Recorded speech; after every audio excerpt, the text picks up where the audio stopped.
warmed up, just because we're going through this software here. So while everyone is waiting to ensure that we're live and all our audio and all that kind of stuff is going out, by the way, let us know if there's any audio issues. I'm going to remind everyone to go to hankstrange.com. That's where you can go to sign up for our email list over there. Check out all the different ways you could support us. You can see all the different platforms we're on. We're getting deplatformed here and there. Still haven't gotten our Facebook back. We have a backup Facebook, so it's hankstrange.com, the .com spelled out. So Facebook/hankstrange.com. You guys could go follow us there. They deleted our Facebook page and refused to give it back to us and won't tell us why. So there you go. I think we're rolling through to everyone. I am going to drop the open right now. Welcome back to the Hank Strange Situation. There it goes. Don't forget to subscribe to the channel. Thumbs up, ring the bell so you can be notified every time we go live. We have a new guest here. Jason of Lucid Optics is joining us. Jason, we do jazz hands over here. Just like, this is how we break up the thing. There we go. Okay, Jason's giving us jazz hands. We also have Daniel, GunDoctorT.V, in the house joining us with a charred Baby Yoda, which we will show a little bit. Well, maybe. We'll see. Is it charred? Is the Baby Yoda? What happened? If you haven't seen the video, you gotta look at the video. You might have lost a few hair. Yeah. All right. So we are live. I hope you got your big girl panties on. This is episode 524 of the Who Moved My Freedom podcast with our special guest. There he goes, Jason of Lucid Optics, joining us from Lucid Optics, I'm assuming. There he goes. That's right. Yes. With iced tea in a nice glass over there, I guess that's Yes, definitely iced tea. Yeah, we'll call it that. And then also, as I said, Daniel GunDoctorT.V is also here. What's up, Daniel? How's it going? Good. So welcome back to the show. Welcome to the show for the first time, Jason. Great having you on, man. Thanks for coming on. It's been a while. Too easy. Love to be here. Yes, absolutely. If you have a Lucid I've got a Lucid Optic. I'm going to throw mine right there. That's my HD7 right there in the house. Daniel, no Lucid Optics. Well, you didn't know we were having Lucid Optics. We're going to have to you need to get a Lucid Optic. I do. Daniel, absolutely. So I don't know how much you guys all know. Oh, is this the new? Let's take another look. I've just put you full screen. Let's take a look at that one. So what are you showing here? This is our new M7. The new M7. It's a small micro red dot sight. Extremely bright, 30% faster than a standard dot. Very You cool. saw this shot. Yes, I did. I saw lots of cool things actually at shot. You have a very, I thought it was awesome, amazing, the spotting scope and binoculars. These are the binoculars right here. Check that out. What's the designation for the binoculars? We have 8x42s and 10x42s, both sporting ED glass, so exceptionally clear. Oh, okay. And then you've got the spotting scope. There it goes. This looks like a small spotting scope, very powerful.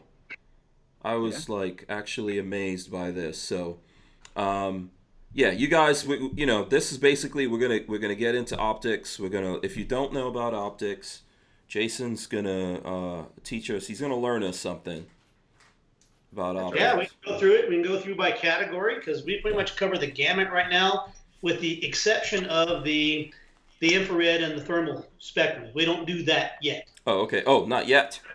Yeah, not yet. Oh. But from the red dot side to the rifle scope side, all the way through to now observation side, we're covering the gamut of what we would consider sports optics. All right, very awesome. And I totally forgot this. It's a good thing I'm wearing the hat, and I just saw the hat on my head, and it reminded me. The show is brought to us by Franklin Armory. Shout out to the Franklin Armory guys. They make binary triggers and lots of outside of the box guns, which I know some people will say, oh no, I don't need a gun that does that. Okay, if your butt doesn't get out there, vote, pay attention to what's going on, call up your various representatives, you might need some of it, but I think they make cool stuff anyway, so that's my opinion on that. If you're into Franklin Armory stuff, and Daniel, what do you know about optics? I know a little bit. I mean, Been shooting pretty much since I was a young lad. And, Oh, okay. You're from Kentucky. That's why I'm checking. You never know. The Kentucky guys might only know about like windage. Kentucky, yeah, a little bit. I was actually a sharpshooter on our police SRT team. Oh, okay, cool. What is this you're holding up, Jason? No, I'm measuring the knowledge base I'm getting out of him right now. Oh, that's it. Just a little bit. A little bit. Yeah, a little bit. Yeah, a little bit. We're good. It's more than me. It's more than me. So that's. I mean, he's a professional user, so that gives him a little bit. Yeah, absolutely, yes. So okay, we'll get into that. Let me see. Lewis555 says, "Where can I buy a new red dot?" So if the folks out there are looking for Lucid Optics, where can they get their hands on Lucid Optics, Jason? Well, we're distributed through RSR, so any of the mom and pop dealers can get their hands on them pretty easy. Go to the counter and ask. Outside that, Optics Planet, I have lots of sellers on Amazon. RW Arms, you can go find it pretty much. It's a pretty easy search on the internet. Oh, okay. And I think Jason also, no, hold on. Who was that? Lewis also wanted to know if there's any kind of promo code. Maybe we'll twist Jason's arm here. We'll get a promo I can code. Generate one. Yeah, we'll see. We can get that going here in a minute. Here. Yeah, absolutely. See, if you guys are very nice to him, we'll get a code. So we'll see. So there we go. I've known Jason. How long have I known you? At least like 5-6 years at this point, I think. You and I met 8 years ago at the Blue August event. 8 years. Jeez. Okay, time flies. In a minute. Wow, was that 8 years ago? Yeah. Shout out to all those people. The Blue August event's still happening out there, right? I get a promo code. Yeah. Call it 20% off. It'll be strange. Yeah. Strange 20. Oh. Okay, when do you get that done? Anytime in the next 2 hours. Yeah, see, look How's at that. that? See, that's what happens when you talk to the CEO. There you go. Right now. Yeah, absolutely. Happening right now. Let me see. I'm trying to get questions. Daniel, if you see any questions from the people in there, and I get caught up, if you see any questions in the chat, because I don't know if Jason can see the chat or not. I cannot see the chat, but that's okay. You guys can drive. Yeah, absolutely. We'll get those to you. Let me see. What was the question that was coming through? James Lawson wanted to know, what do you have for 300 blackout? Well, that depends on the rifle. What are we doing with it? Is it a pistol? Is it a SBR? Or we actually got a rifle? What are we doing? Yep, there you go. So let us know, James. If we're doing a pistol, we'd go anything from Little Mo, which is a new RMR sight, through the M7. Yeah. Which we've already seen.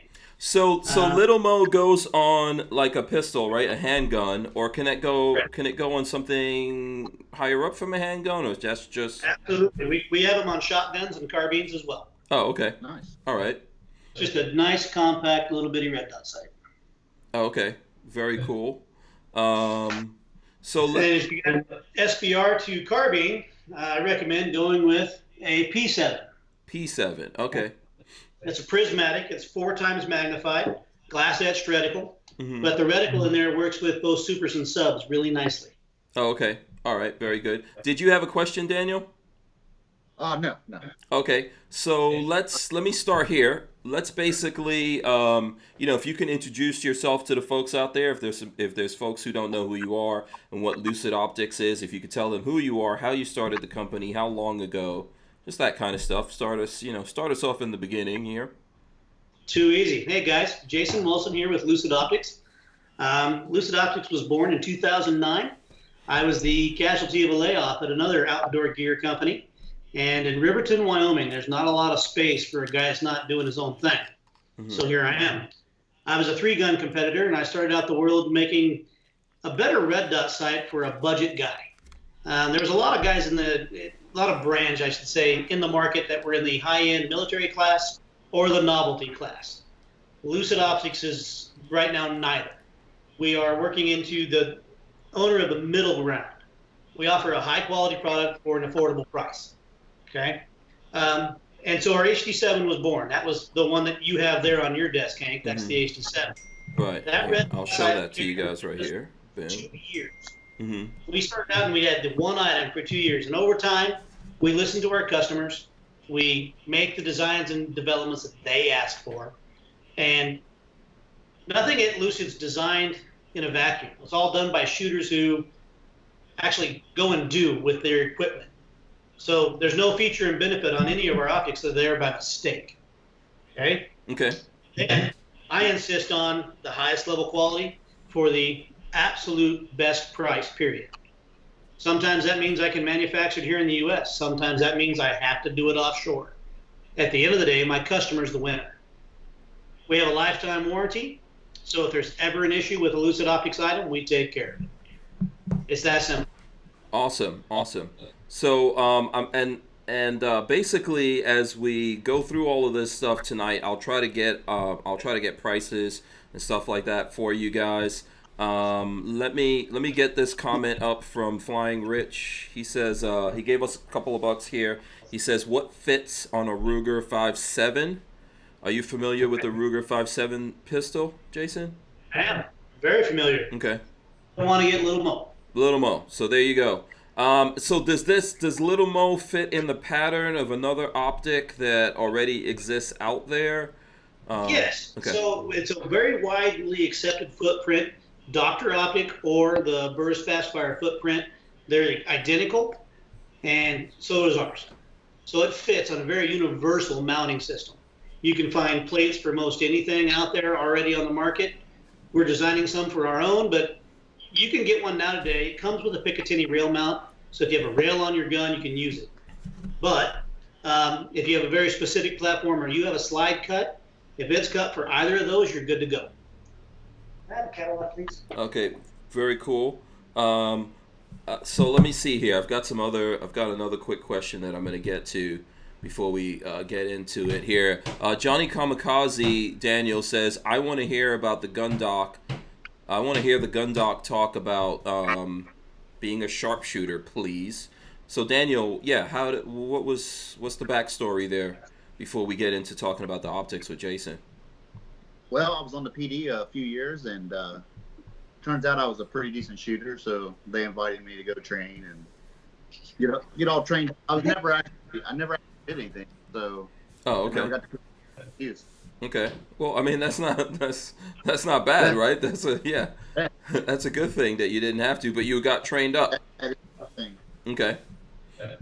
You got trained up for shooting long distance, and I'm guessing you continued even. Well, yeah. That's the thing with law enforcement sharpshooting. Mm-hmm. You don't really long distance. Okay. So we were shooting, 100 yards, in. So Okay. we wasn't really not past the 100 yards a whole lot. Oh, okay. So even the snipers aren't shooting past that too often? Right. Oh, Right. okay. Well, that's interesting. Yeah.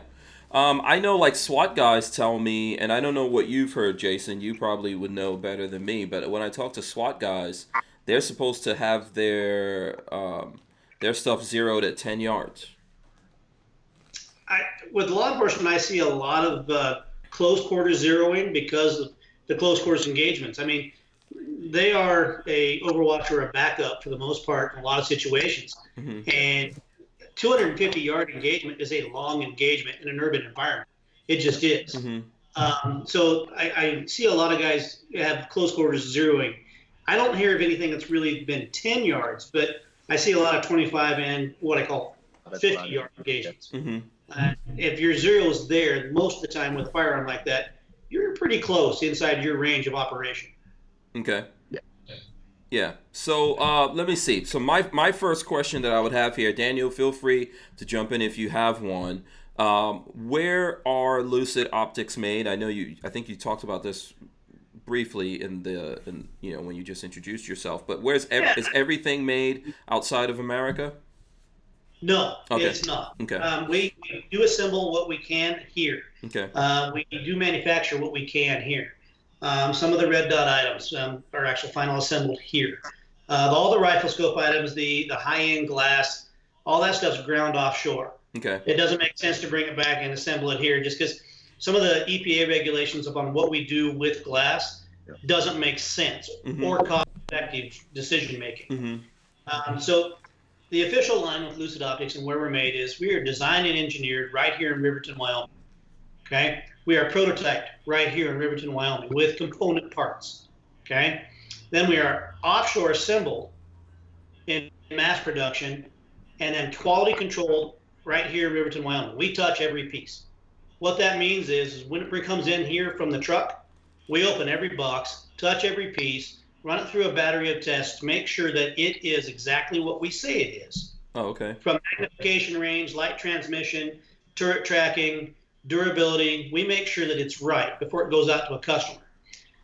What that does is allow us to offer a lifetime warranty. Because at the end of the day, our warranty return rate is 0.00381. Wow. That's less than 1/3 of 1%. We do pretty good for an offshore importing type of operation. Okay. We get high marks for durability. I insist that all of our stuff pass the new 810H, which is the military standard for durability testing. Okay.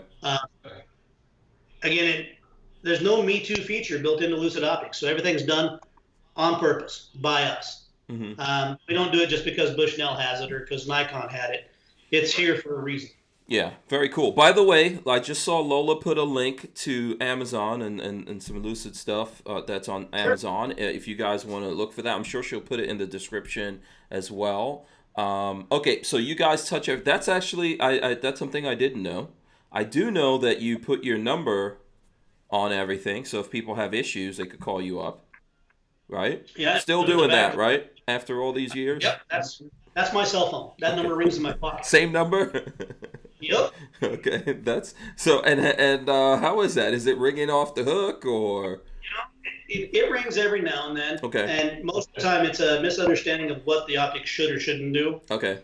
90% of the time, it is easily troubleshot over the phone.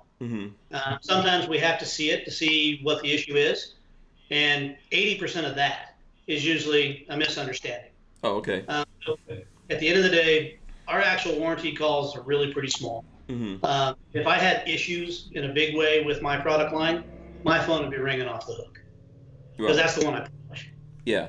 So are people shocked that you're answering? Is there a different number that they can call for customer service? There is a different number, but most of the time I answer the phone, and it does take people by surprise when not only do I answer the phone, but I'm the technical guy that answers their question. I want to make sure that there's no lost in translation or corporate bureaucracy party line.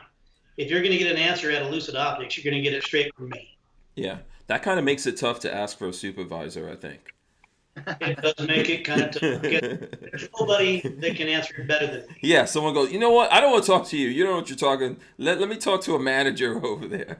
Funny, we had one of those not too long ago. It was funny. I mean, do you have time for a quick story? Yes, go ahead. Hit us with it.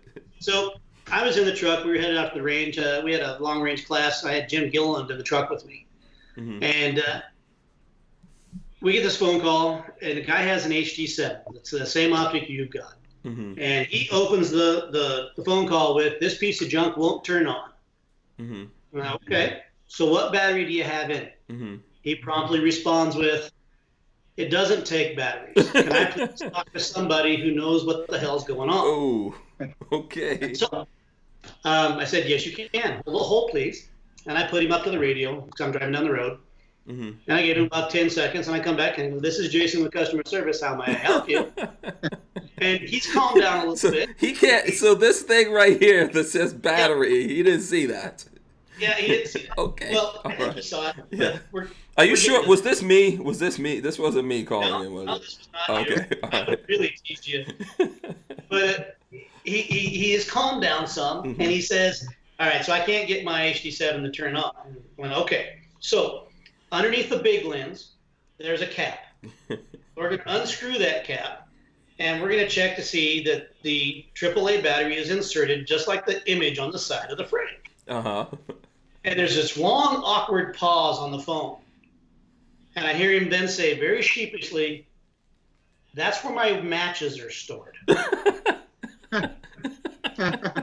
He actually thought that compartment was for waterproof storage of matches. Yeah, why not? Why not? Yeah, Jason, what is wrong with you? Why didn't you make that the Well, matches compartment? So we got the matches removed. We got a AAA in it. His optic turned on, and he promptly hung up the phone. Mm-hmm. He was done with the embarrassment of the conversation, and a few months later, we got a nice box of chocolates in the mail and an apology. Cool. But Jim, the guy that was riding in the truck with me, he was laughing to the point where he had his hands over his mouth and he was trying to be quiet. And he goes, "You have got to stop answering those calls. You're going to give yourself an aneurysm." It's like, well, but I'd rather it be me that has the aneurysm than one of my employees. Yeah. So at the end of the day, when they call, I like them to get me. Yeah. No. And if, for whatever reason, personalities clash, whatever, I can't help them, I have a couple guys that are really good at turning an angry customer into a multiple buy customer. Yeah. Yeah. Once they understand what their question really is. Yeah. Listen, I thought it was cool you didn't go off on him and go, no, you're an idiot. No, you're an idiot. You could do that, and you would be right. Right. Customer service wrong, all at the same time. Yeah. So we don't treat our customers that way. Oddly enough, I like my family, and we treat our customers like family. Yeah. Brian Quick says sometimes customers need to be fired, told to never spend money with you again. Yeah, but We handle that differently. If I get a guy that is just not grasping the concepts, okay, I make sure that when he sends his warranty in, that there's a front pin on his trigger group on his lower of his AR. I need to see that as well. It'll help me diagnose the problem. And that I never send back that front pin. Okay. Now, Jason. Yeah, go ahead. What you plan on doing in the future? Is having your cell phone as your customer service number, or is that a long-term thing you see happening? It's planned by design. Yes, with the way we do our customer service and our product development. I've been in business for over a decade now with my cell phone published. If I had issues and it was a problem, I might change that number, but I don't. And the way we run our business, the way we develop our products, it's not an issue. We can handle it. It's fine. Yeah.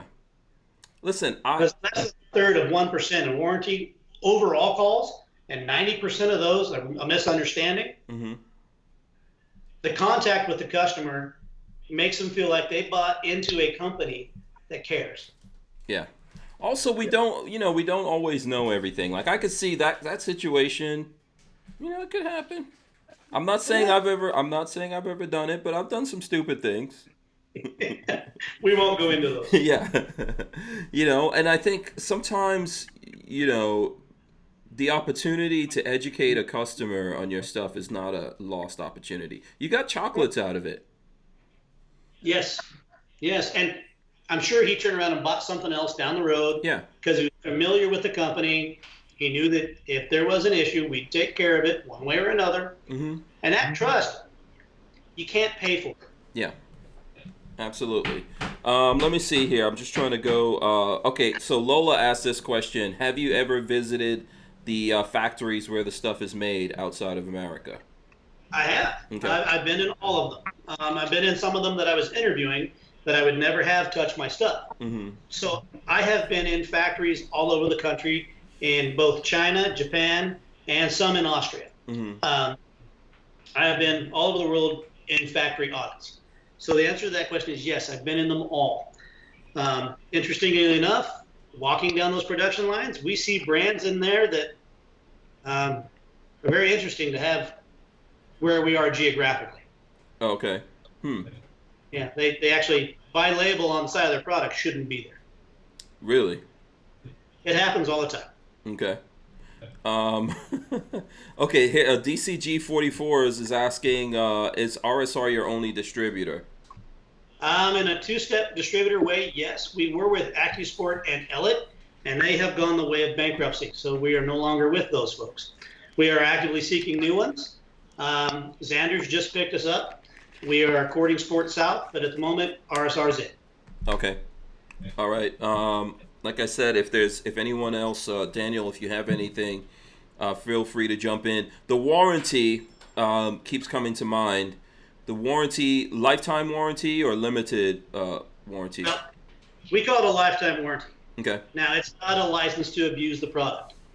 However, if you're honest with us, you tell us the story, you don't yell and scream and make it our fault, we're going to take care of it anyway. Okay.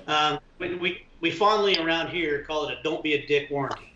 Okay. If you open the conversation being an asshole, most likely we're going to put you on what we call douchebag delay, and it's going to take a little bit longer. It's still going to get taken care of. Okay. So, does it matter? Do you have to be the first owner of it, or do you have to register? If it says Lucid Optics on the side, we'll take care of it. Okay. That also means at the end of the day, we have taken care of counterfeits. Oh. Just because they bought a counterfeit by mistake doesn't mean that my brand won't take care of that customer and gain their trust. But it has happened. How do you know if this is a counterfeit that you bought then? How are you supposed to? Well, so there's some things that we have as identifiers. Okay. We have batch numbers and serial numbers on the bottom of our optics. Oh, okay. So every single one. Oh, yeah. I'm looking at. So here's on the bottom of this one. Right there is the. Okay. So that's the first. Is that the only way that you tell? Yep. Okay. The other thing we see as counterfeits. There are some things on the internals that we do very specifically. Wiring diagrams, the way we do things very specifically that only our factories do it that way. Okay. So once we open it up to find out what the problem is, we can tell pretty quickly that it's not ours. Okay, so a counterfeiter might put a serial number on the bottom of that, but when you get inside, then that's when you figure it out. Okay. Yeah, and we have a list of all the serial numbers. If, for example, we had one the other day where a guy calls in and says, hey, I've got this L5 optic, it has this serial number, and I look up the serial number, that serial number has never been sold. It's still sitting in my warehouse. Mm-hmm. Which tells me that's a counterfeit. Okay, so if someone is looking at this right now and they have what they think is a Lucid Optic and they look on the bottom of that and there's no serial number, now what? Well, it's either really, really old or it's a counterfeit. Okay. And it doesn't mean that it doesn't have warranty. It doesn't mean we won't take care of that as a customer. Just because they got a counterfeit through eBay or whatever, they're still a Lucid Optics customer, in my opinion, and I'm happy to take care of them and sell them more. Oh, okay. That's pretty nice of you, man. Well, yeah. I mean, think about it from your position. You thought you bought a Lucid Optic. You were getting a hell of a deal, right? Well, then it breaks. And you call us. And if it's a counterfeit, and if we're dicks about it, we say, hey, that's not ours. Go fuck yourself. That's bad, right? From a customer service aspect. Yeah. Well, bad taste from the mouth then for the brand. So we just turn it around on them and say, you know what? Send it to us. Let's take a look at it. Okay. We take it in. Yep, it's counterfeit. We're going to replace it with a new one. Okay. At the end of the day, I'd rather having them have a real one and be a return customer because we took care of it. Yeah. Wow. I hope there's not a lot of. Are there a lot of people counterfeiting your stuff? We've seen a few in the past. Okay. It's not big volume, but it has happened. Okay. So there's probably more than I know about. But it's a chance for me to interact with a customer. Yeah. So I would welcome it. Do you pursue like legal things against these people counterfeiting you? Do they get arrested at shows or something? Huh?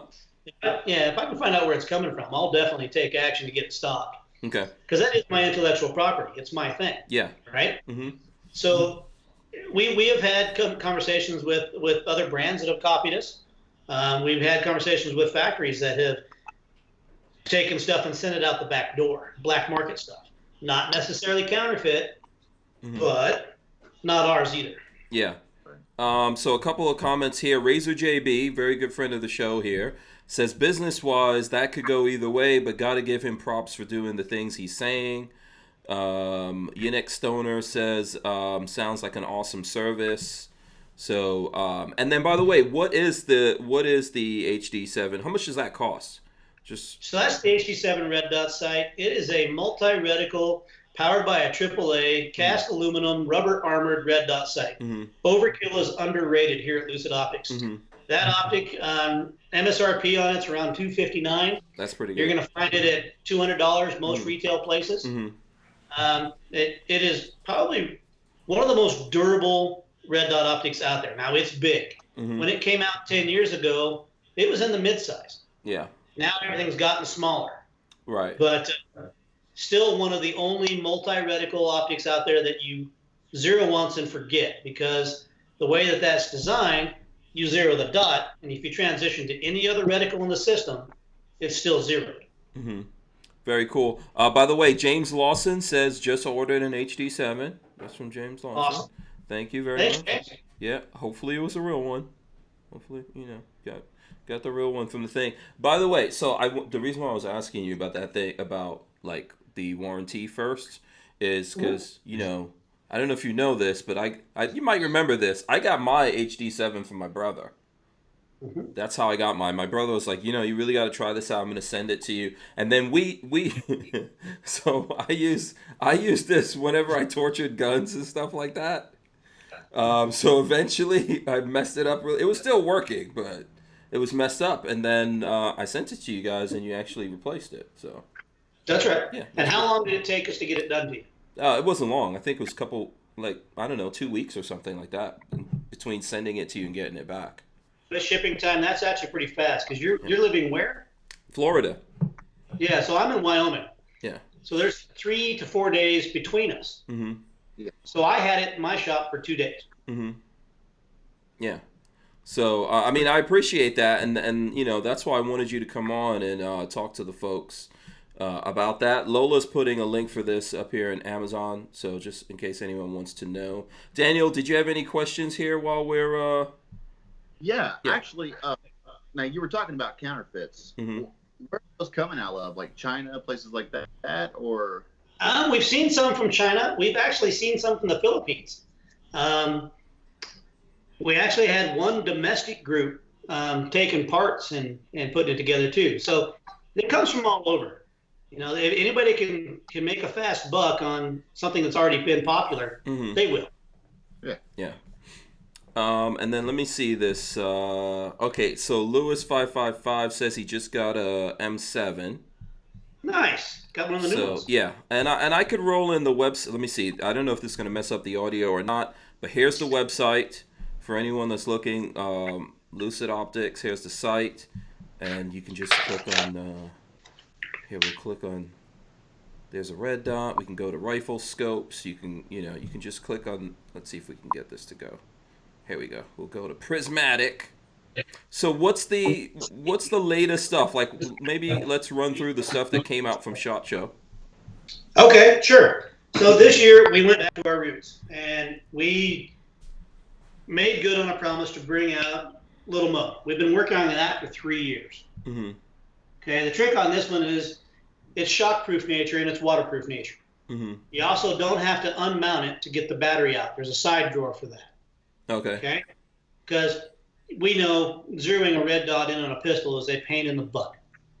But once you get it, you leave it and forget it, because you don't have to take it off again. Yeah. Right? So you just slide that door out and swap your battery. Okay. We also went to school on red dots and went and found out that, a narrow foot plate, a very low front end allows you to keep your pistol discipline the same. You can still find your front blade and find your red dot. You're not fishing for it like you do with some of the other brands. We built it light. We powered it with a 1632, and bring out the MSRP just a little over $300. Hard to beat. Okay. We brought back the M7. We had an M7 out about 5 years ago, and it was very popular, and it got knocked off very, very fast by a competitor, and it was causing enough distraction in the marketplace that we just shelved ours, because it was almost at end of life for technology anyway, and came out with a much smaller, much more robust, better parallax, better reticle, longer battery life. Everything we could to improve it with the new M7. Yeah, and if we could just get, so with the Little Mo and the M7, what are the what's the suggested retail on that? I know that depending on where people go, they can get a little bit better price. The Little Mo's like what, around $350, I think. Yeah, 349 is going to be your MSRP. Okay. You're going to see it at $300 somewhere retail, pretty easy. Mm-hmm. M7's 309, so that's living at 289, 299 all day. Mm-hmm. Okay, the HD7, stable, still popular. We're selling it still. Mm-hmm. Okay, we're making way for that one with the new HDX. Now, this optic is what we consider a mid-size optic, built for the PCC market. Okay. Okay. Okay, it is robust, overbuilt, just like Lucid Optics does. Everything else has modular mounting, so the AK guys as well as the AR guys can play. Okay. All right. Powered it by a AAA. That MSRP is $299. Okay. Pretty good. Okay. And from there, we get out of red dot sights for us. We transition to one of our best sellers in rifle scopes, and that is a L7. That is a 1:6, low magnification, variable power optic. What's tricky about this one that a lot of manufacturers get wrong is it has to be a true 1X. And optically, 1 means none, right? Mm-hmm. So you can run it on 1, both eyes open, just like a red dot. It's just as fast. We illuminated this in blue, not red. We save a little battery life. We also crisped up that reticle for those guys that have astigmatism. Okay? Okay. Red's an emergency color. Our blood's red, right? Mm-hmm. It vibrates. That wavelength to our brain vibrates. Blue does not. Okay. Are there many optics using blue? No, blues. Last I've seen, we're using blue. Okay. Cool. If somebody knows of another blue one out there, I'd love to hear about it. But I think we're using blue. Mm-hmm. We put a lot of study and science into why blue. It's a calming color. It has crisp, sharp edges, especially on illumination things. It's non-distracting, but it gives you enough separation when you take that black reticle into a shadowed area, you can still pick it up and have your definition. Okay, and is it easy to make a sight acquisition with your eye to the color blue? Easy. Okay. Blue's actually very fast for us to pick up. It's actually the only color that colorblind people can see very well. There's a lot of red-green colorblind folks out there. They can't see it. They can see something's brighter, but they can't see the color. Blue, you can pick up. Okay. So there's a lot of reasons we chose blue. But variable power 1:6. So 1 being none, all the way to 6, which in most situations is plenty. Mm-hmm. Okay? That MSRP is around $499. Okay. And this one actually gets, since I've given dealers margin on it, this one you'll see around $369. You'll see it in the lower price points, which causes us a kind of a problem because we get compared to lower grade items all the time because of our price point. Yeah. This optic actually sports ED glass and is color accurate. Oh, okay. There's a lot of them out there that are not. They have a blue tint to them or a pink tint to them, depending on what they're trying to bring out in contrast optically. Oh, okay. This one's color accurate. Right, and excuse me, Applebite wants to know: is it a light blue, or exactly what kind of color blue is it? Yeah, it's like a bluebird sky blue. The reason I use that analogy is because it's not super light. It's not like dark like a navy blue either. It is a bluebird sky blue. Okay. And this is the, what is it? The 1:6? 1:6. That's the L7. The L7. Okay. All right. So I just want to throw it up here for. Let me see. I could throw my phone. Here it goes for anyone who wants to know what it looks like. So we're talking about the L7 here. Let's see if we can get. Very common in shape. It has lift, adjust, press down to lock turrets. Nothing's going to get bumped during hard use. 3-gun guys like it. A lot of law enforcement guys are picking it up because it does most everything they need on a carbine. Okay. Very cool. Let's see. I'm trying to juggle. Next in line there, we would navigate to the P7, which is our prismatic. Now we take a 4-power, our answer to the A call. Okay. Okay. This has generous eye relief, generous field of view, an adjustable ocular, auto brightness mode where you can go from a bright environment to a dark environment. And if you have the glass etched reticle illuminated, it'll manage that brightness for you. Okay. We powered it by a common AA. extending the battery life to almost double what the HD7 gets. Okay, and again, we overbuilt it. It's a cast aluminum frame. We use aircraft grade aluminum, 6061, and then rubber armored it. And this is a chemical rubber. This armor will resist battery acid, heat, cold, impact strikes. I don't know if you can see this. I'm going to try and get it close. We actually took this one and shot it with a shotgun. You can see that there's dimples under the rubber. Yeah. Those are BBs from the shot. Okay. Okay. So does that cost extra? No, we did this on Trigger Time TV and actually shot the optic.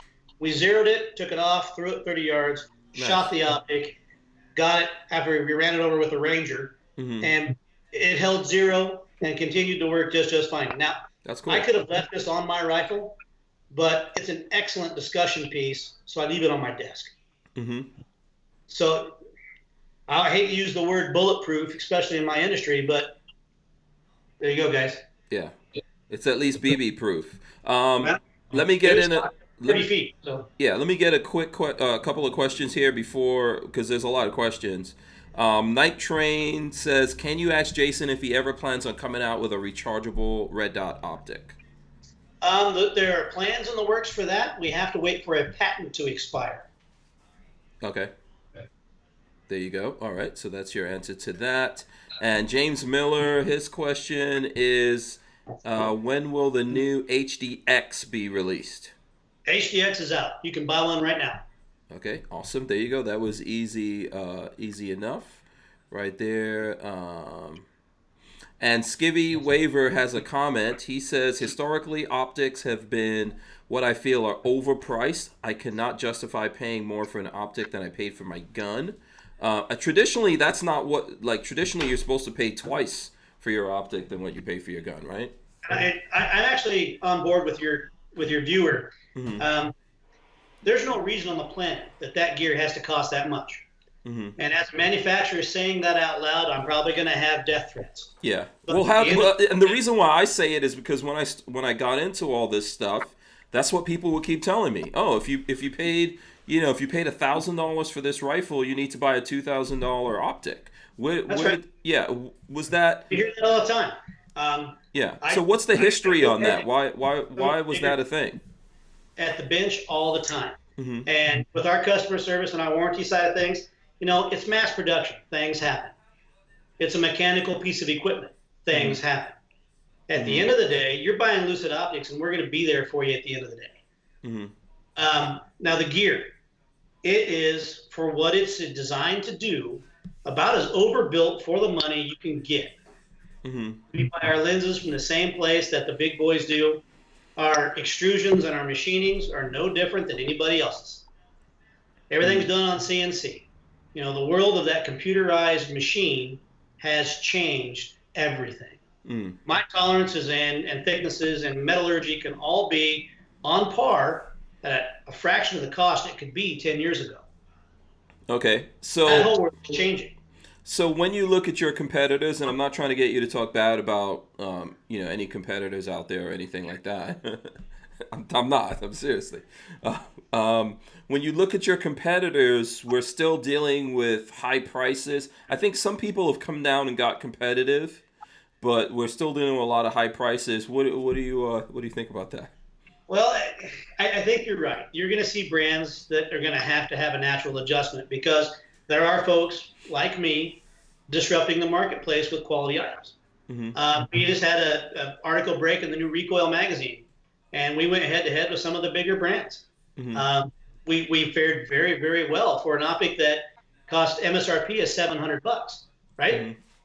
That was our MLX. It is a first focal plane, precision built rifle scope. All right. Now, I'm not going to sit here and blow smoke up your butt. There is a difference between our MLX and, say, a Night Force ACR. There's a difference. But there's not a $2,000 difference. Okay. Where's the difference, would you say? I would say the difference is probably in about $200 to $300 at the end of the day. Okay. And I'm probably going to get death threats over that comment too. But, guys, it's designed to do one thing. It's an aiming device. Now, it's the most complicated piece of equipment you're ever going to see because you're asking it to do an absolute lot of things and be flawless doing it, right? Mm-hmm.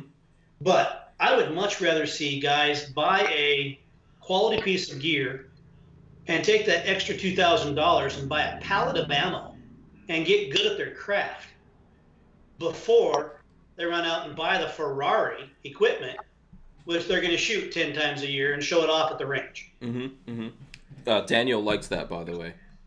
That sounds good to you, right, Daniel? Really does. I'd rather have guys spend the money in ammo and training. Mm-hmm. Get good quality gear that's functional, and when you want to upgrade, do. You're not going to hurt my feelings, but get good at your craft. Because it says the big brand name on the side does not make you a good shooter. Right. So the question that pops into my head when you say that is, do you use anyone else's optics other than yours? No. Oh, okay. So you only use your stuff. I only use my stuff. It doesn't really make any sense from a guy that makes it to not use it. Right. Trick question, right? I welcome guys to bring their stuff when we hold classes. Bring your other gear. Okay. We'll show you why we do what we do, and most of them struggle throughout the course of fire because they're fighting their gear. Okay. What classes are you talking about here? Well, we teach carbine courses, defensive carbine, as well as long-range precision rifle courses. Okay. And that starts mid-June and runs through up to our ballistic summit at the end of September. Oh, okay. How do people get involved in that if they're interested? They reach out to Brandy at LucidOptics.com and express interest, and we'll get them the class schedule. They want to come out, come out. Oh, cool. All right. Let me get this question in from Big Dre 357. Shout out to Big Dre. He says, how do I become a dealer?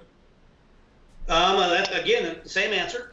Get a hold of Brandy at LucidOptics.com. She'll take his information down, and we'll get him a dealer packet out. Okay. All right. Do you have any questions, Daniel? Let me see. I'm scrolling through here. So, I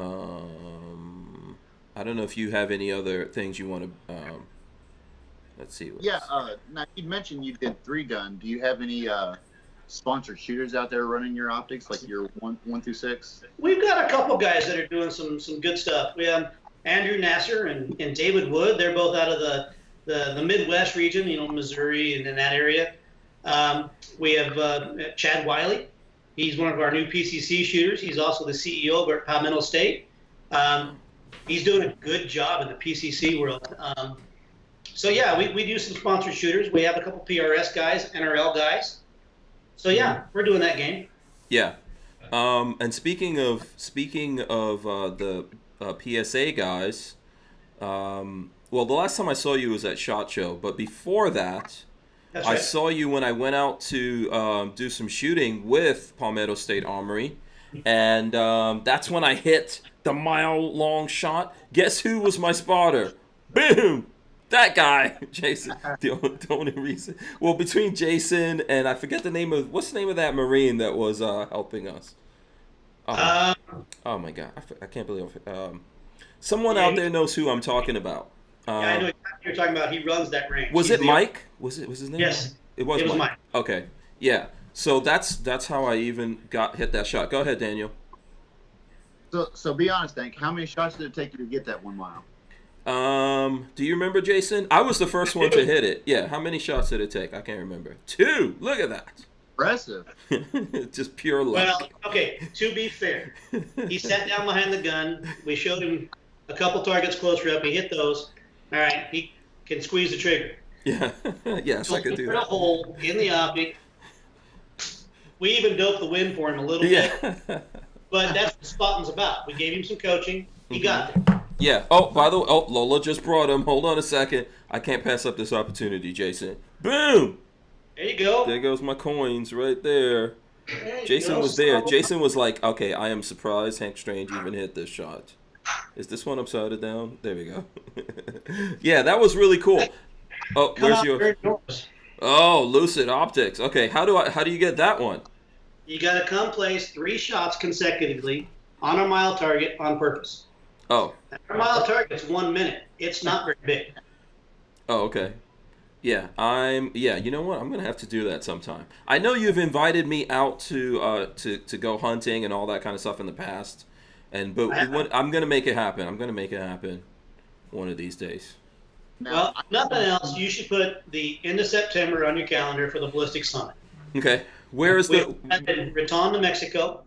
Ooh. That's a media event. Oh, okay. We bring in a couple influencers like Jim Gilliland and Omar Avila. Okay. We hold an event for a couple days. Everybody stays on site, has a good time. In Mexico. Yeah, NRA's Whittington Center. It is 35 square miles of shooting ranges. Oh, I didn't even know NRA had a place in Mexico. Yeah, New Mexico. New Yes. Mexico. Oh, okay. See, I didn't hear the new part. Okay, in New Mexico. Oh, cool. Okay, I was about to say. Yeah, it's in Raton. It's If I go out of the country to something that has to do with the NRA, man, I might never come back.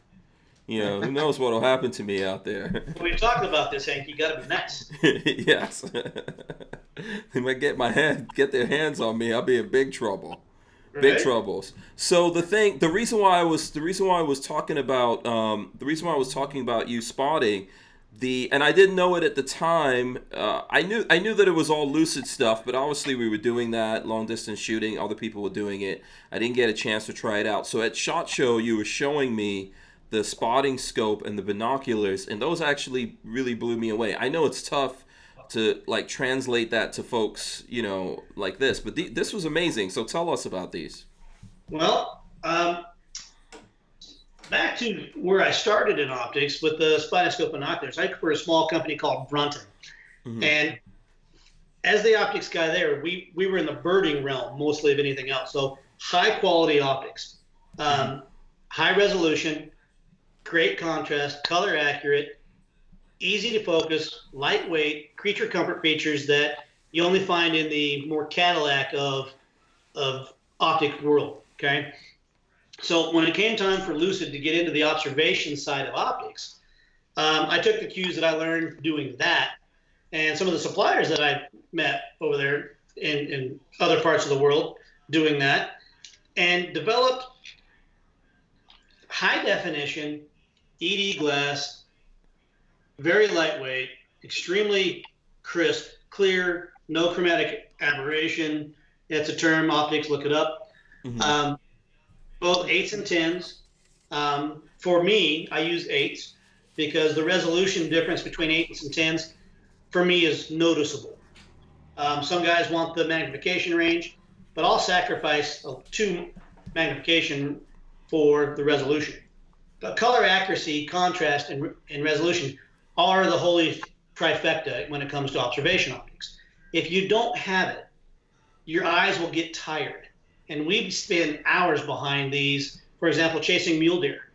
You will sit on a ridgeline looking over a valley into sagebrush where these guys sit, and their antlers look like sticks. And if you don't have the color contrast and resolution to pick that out, you'll never see them. Okay. Okay? Because they turn nocturnal during hunting season, and they don't show themselves unless they have to. Yeah. Right? So the optics have to be exceptionally clear. Otherwise, it fatigues your eyes over time.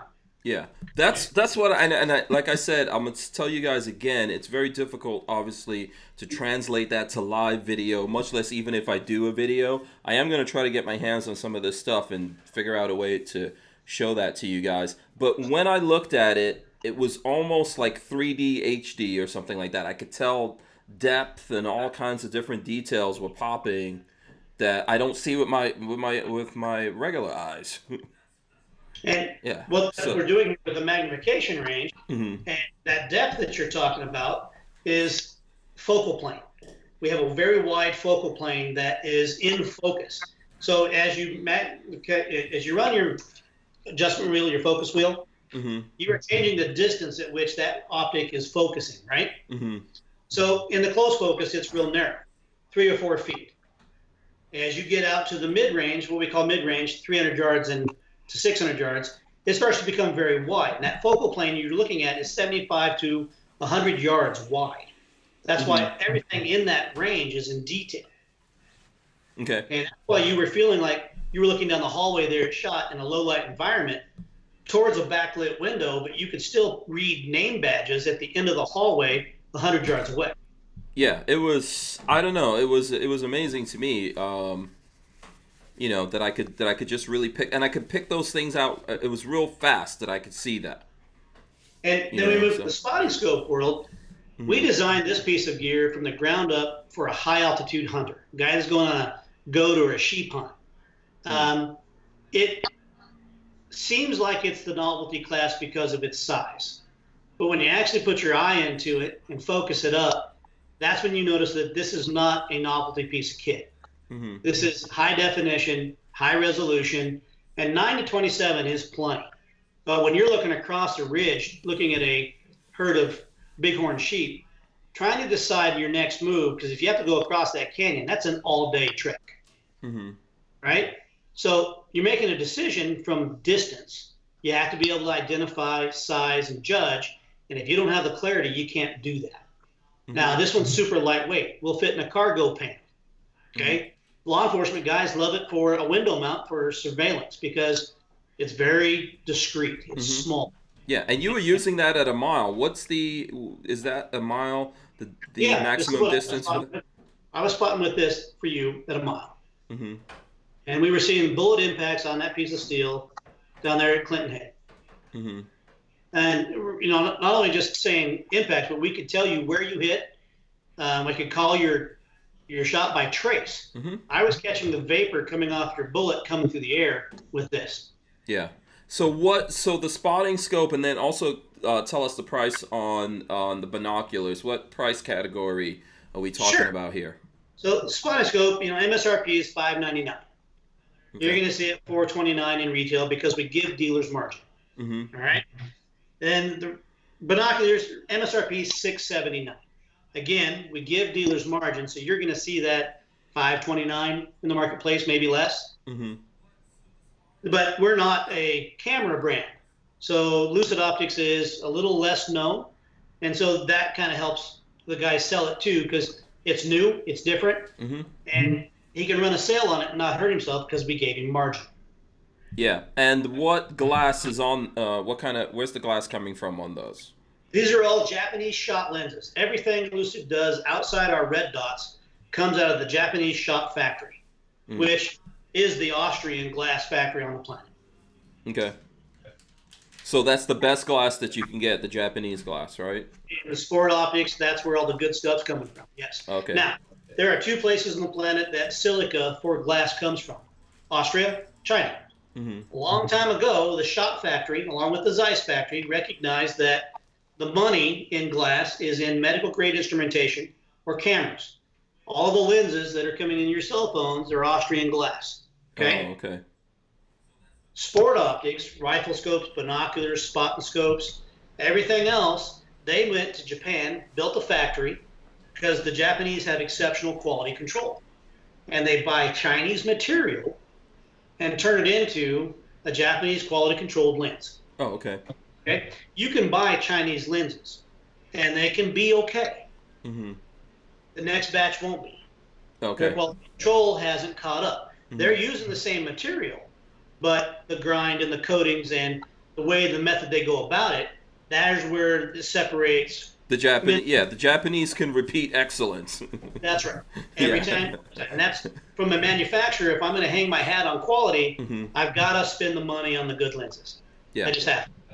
Okay, very cool. I've got a question here from someone. Let's drop this in here. James Miller says, what was the thought of using a AAA battery instead of something like a CR2032, and what's the average battery life? Okay, so AAA battery, we'll talk about the HT7 for a second. We recognize that they're both 1.5 volts. Between a CR2032, you get a 3 volt out of it, it's a lithium, but that 3 volt really doesn't last all that long. When a lithium dies, it dies right now. Okay, it'll stay very constant, and you can buy lithiums in AAA. But the mindset of going on a weapons site with a AAA is you can find one anywhere. Okay, we actually had a guy get into a firefight, and he'd been playing with his optic at the range. Right, his battery went down. He actually took the battery out of the suspect's remote control on his TV, and got back in the fight. Okay. Ridiculous amount of fumble That's the time. that's the purpose of it. You can go anywhere, find those. Yeah. He found the battery where he needed it. Yeah. Okay. We live in Riverton, Wyoming. We couldn't always find the CR 2032s, 1632s. We can't find them all the time. And a AAA is 40 cents for the same power source at 2,500 hours worth of battery life that you're going to get out of a coin cell that costs you $3. Yeah. So that was the mindset. Now we are using some coin cells in our current M7, and that's just because of size. Okay. Watch for things to change because I'm going to probably change that power source. Oh, okay. You're changing it to can you Going back to a AAA on it. Oh, just really? Because it makes common sense. Okay. Okay. All right. There you go. Hopefully that helped to answer that. Lewis 555 says, "Can I use the L7 on a SCAR 17?" Absolutely. That's his question. Okay. There you go. Omar's got one on his SCAR 17. Oh, okay. Let's see what else. What other? If you've got anything, Daniel, let me know. I think someone wanted to know the weight of the spotting scope. I don't know if we. Weight of the spotting scope. Yeah. We designed that to be exceptionally light. And before I lie to you, I'm going to get a real true tech spec out of here. Yeah. By the way, smash those thumbs ups out there, folks. Smash the thumbs ups. We appreciate that from everyone who's hitting the thumbs ups. Spotting scope's 23 ounces. 23 ounces. Yeah. Yeah. How you like them numbers? Okay. Now, Razor G asked, how much money on Super Chat to get me to shave my beard? Beard live. Wait. What? Okay. Somebody wants him to shave his beard for money. Yeah. Razor, seriously. Now, boy. That benefits me if it's your Super Chat. Yeah, I know exactly. You're gonna, Daniel's got to do that Super Chat. Yeah. I'll be glad to take the money and then, Right. Never send it to him. Yeah. I'm not sure what's underneath of it. I'm a little nervous. I don't know if you want to see him without that beard. I don't know. You might not want to. Wife's like, don't shave. Yeah. So,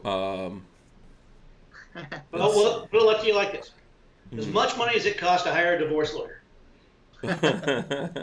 Shout out, let me see, I'm missing people. So there's a bunch of people that came in. Shout out to X-Ring, and anyone, I know there's Big Dick Willies out there. Shout out to everyone that's coming in. I really didn't give any shout outs to anyone, but,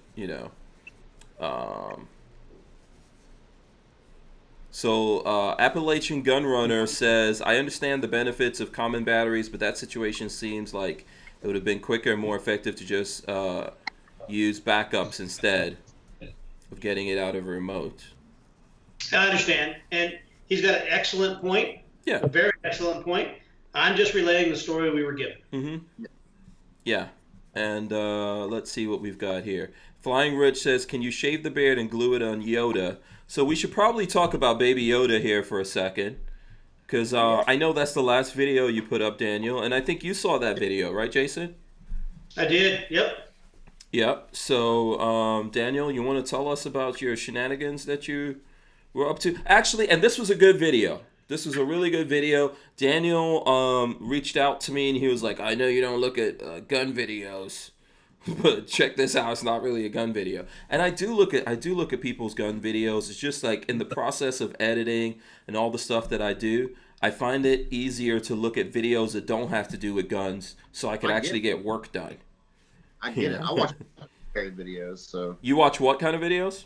Commentary, stuff like that. Yeah. I look at you guys will be shocked at the kind of stuff I look at.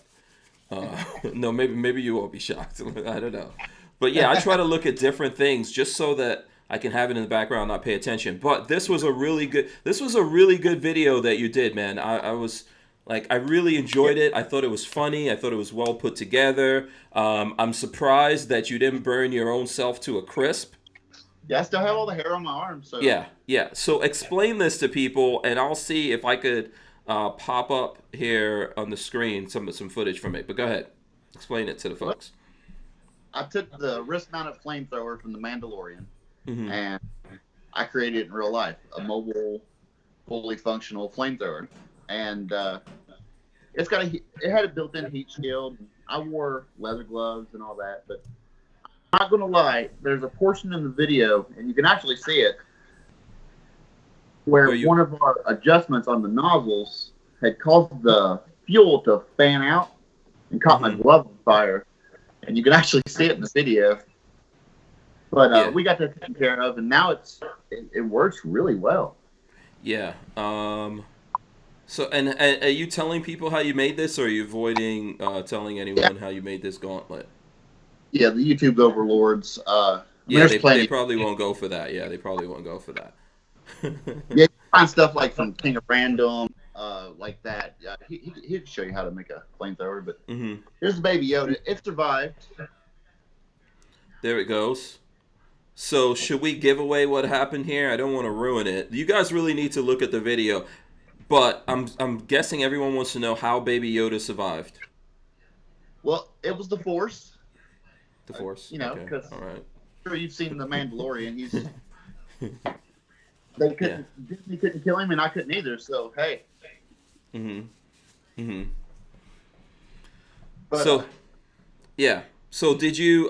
So how is that? Like, what's the response that you're getting from that video? You know, how people enjoying it. Hey, did you catch on fire? I get that a lot.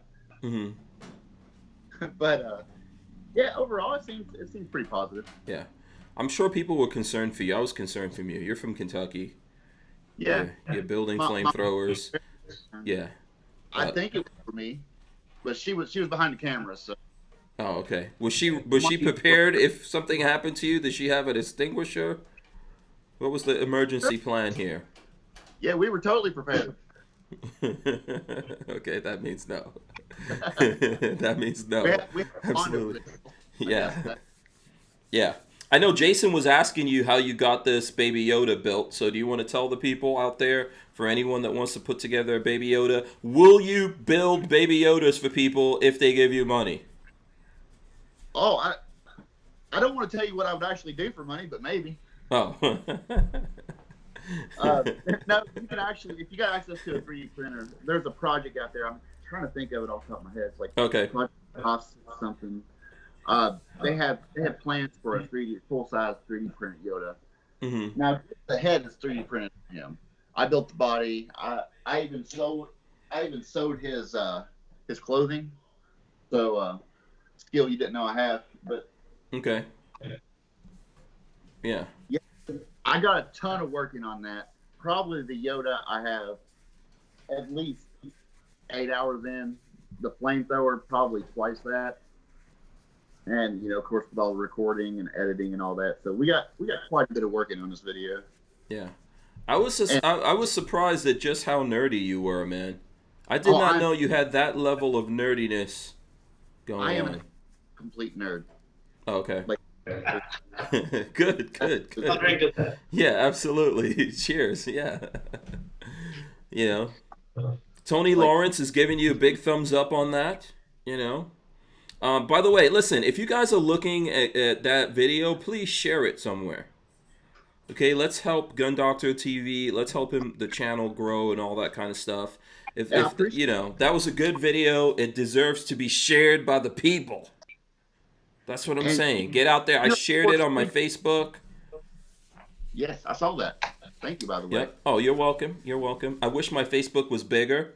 If I had the bigger Facebook, it would probably do more. But, hey, we got what we got. But I'm just telling the people right now, they can help out by going to your channel, subscribing, and then sharing that video. That's the big thing. Share the video out there. Let people see it. I thought it was really creative, really funny. I'm looking for. What do you think is going to be your next project here? What's the next thing you're going to build? I don't know. I've built a lot of things. Like I said, I've built hovercraft. I've built a lot of things before YouTube. And I never really did consider doing that on YouTube. But I don't know. I really enjoy building things besides guns. Oh, okay. So let me get this. Appalachian Gun Runner says, being from Kentucky myself, I can assure you he had made that flamethrower years ago. The rest of the world is just now catching up. We're advanced like that in Kentucky. That's right. That's listen. All right, I'm not gonna argue that. Slow internet connection to get out to the world, you know. Yeah, just takes a little while. We'll dial up for the people to find out about it. Yeah, that was really cool, man. I would like to see. Next time make what's the name of the guys who stripped down the Mandalorian's his ship again? What are those? Jawas. Oh, the Jawas, yeah. Yeah. Make the Mandalorian gun. Make some Jawas. I want to see a gun actually function like that, where it shoots the Jawas and then they just blow up. I would like to see that too. Yeah. And when I get a patent on that. Huh? When you get a what? When I get a patent on that. Yeah. It could be done. It could be done. I think you could do it. You could figure out a way to do that where it just blows up and then a little cloak comes flittering down. Yeah. Flying Rich wants to know what you're drinking, Jason. I don't know. Well, Let's see. Yep. I see it's not. Yeah. What are we looking at here? Oh, TX Bourbon. Texas Straight Bourbon Whiskey. Okay. How is it? It is excellent. Okay. Don't mess around putting ice cubes in this. This is fine. Oh, okay. All right. Is that what you usually drink? When I'm sitting at this desk, yeah, that's what I usually drink. Okay. Very cool. Yeah. Now, All right. Kentucky's hey. Yeah. So what, you wanted him to have some stuff from Kentucky? You got any Kentucky stuff over there? Closest thing I got to that's going to be a Maker's 46 on my shelf. Oh, okay. There you go. He's got some Kentucky stuff. Kentucky's got good things, man. Kentucky's rolling out Corvette. You guys are into cars, right? You're into cars, Jason? I am. I got a buddy that works in the Corvette plant. Cool. Yeah, I drive. Huh? I drive a car. Oh, okay. That's good. That's always good.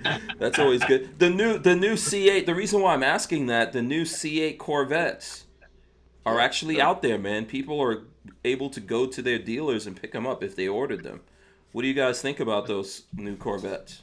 Mid-engine. It's an American fast hot rod. It's cool. Yeah. Very cool. Yeah. I live in the land of snow, though. It's not practical for me. No, you have to wait for the all-wheel drive version that's coming out, I think. Yeah, it's probably. Even then, it's not now because there's no clearance on that. Yeah, you could put tracks on it, Jason. Now you might be talking. Yeah, mid-engine, you'd be the first mid-engine with tracks. I don't know, is anyone else? I don't know, someone might have put tracks on like a R8 or a Lamborghini or something like that. I don't know. That'd be ridiculous. Yeah, that'd be cool. Yeah, that would be cool. I have to look it up. But the C8 Corvette might be the first affordable one. True. That you could put tracks on. And it looks, I don't know, I'm a fan of cars, and that is a really good looking car. And from what I'm seeing from the guys who have them, they're even, like I was looking at one video, I think it was Street Speed 717 or something in Pennsylvania, and he was so excited to pick this up. And this is like an actual car guy, so he's got, your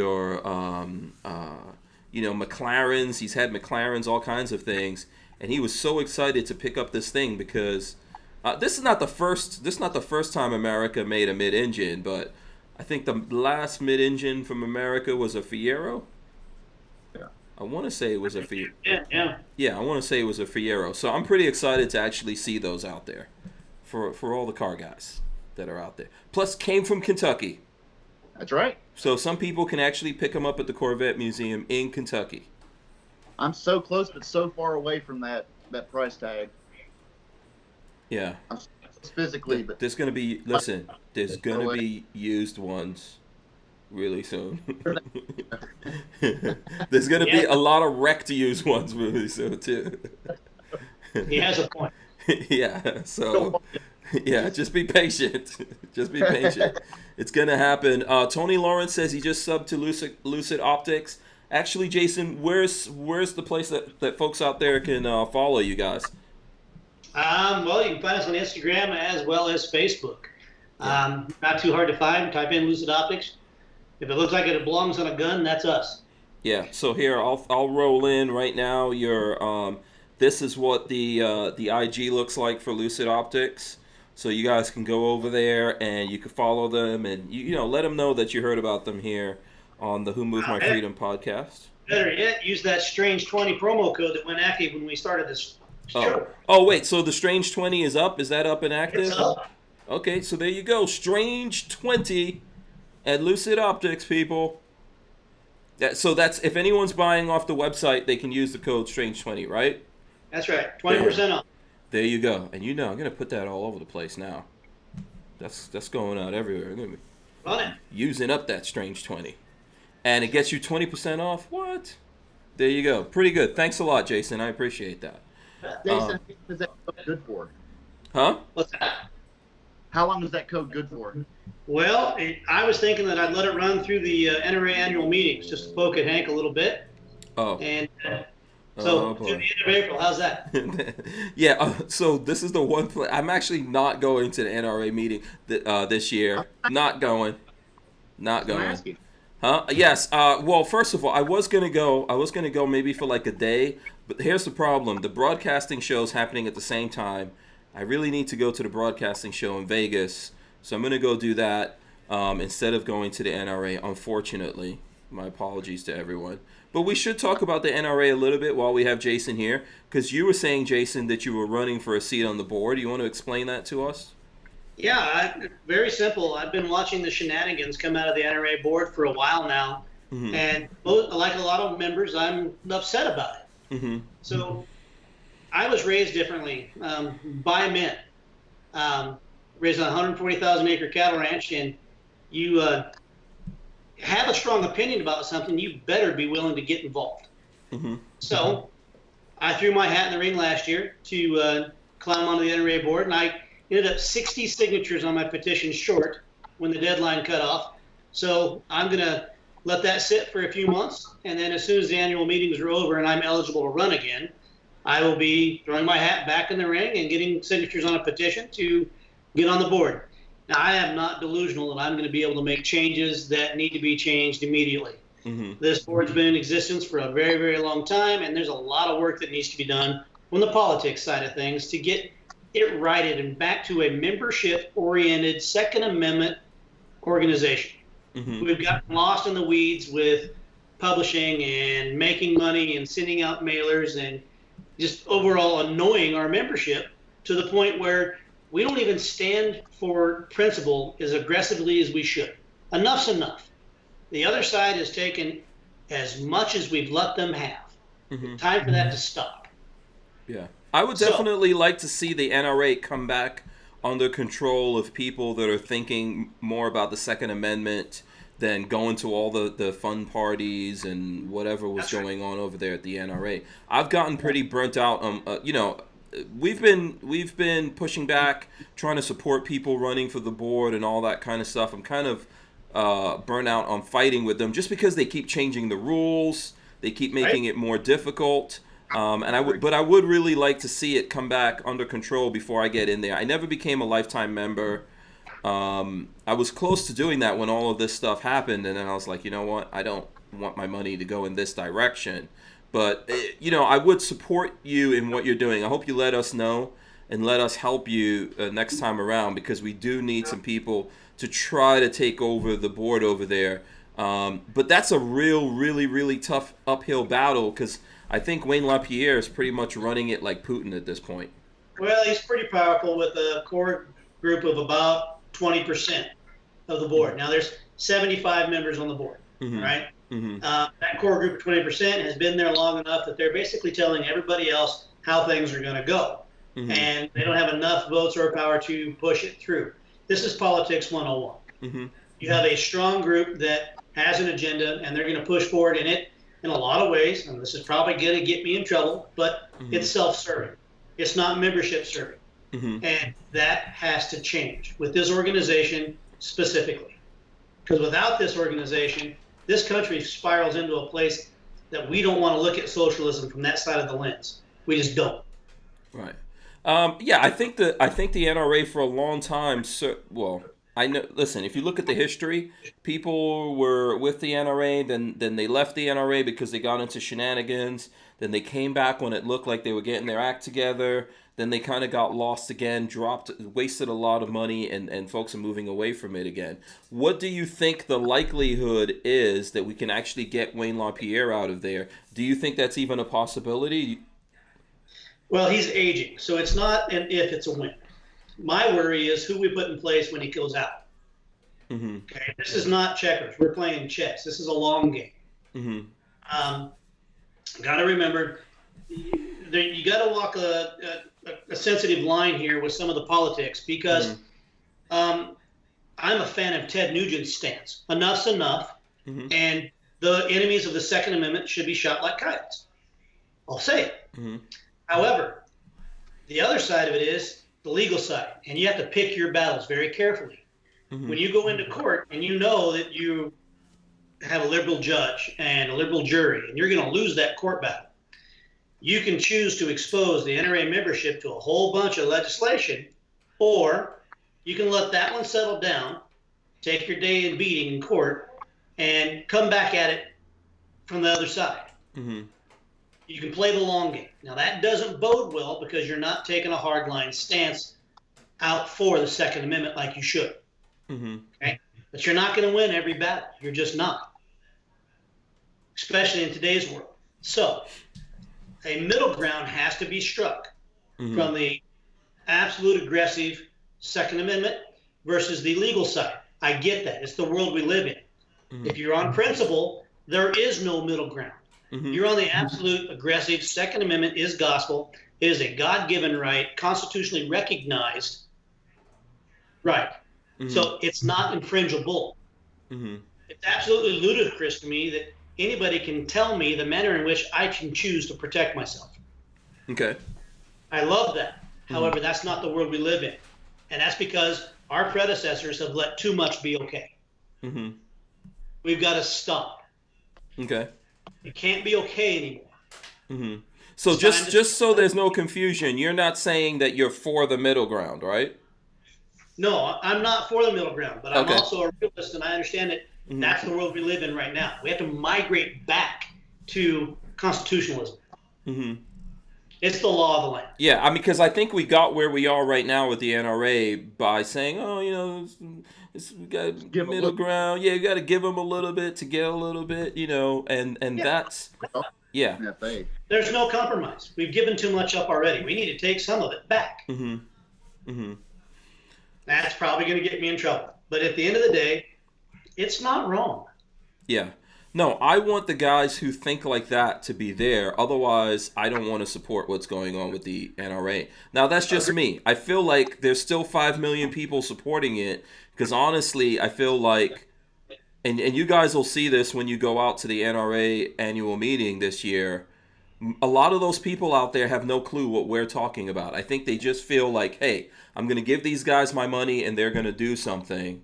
And there's even still companies out there that feel that, hey, I'm just going to give my money to the NRA and that's me fighting for the Second Amendment when it isn't, especially when the NRA is not, I'm not saying they're 100% not doing that, but they're probably 80% not doing that. You got to stand up and be counted, and right's right. We got to stop letting shit be okay. Yeah. You know, I just don't know how we get back to that from where we are right now. It's the same way you eat an elephant. You eat it one bite at a time. Okay.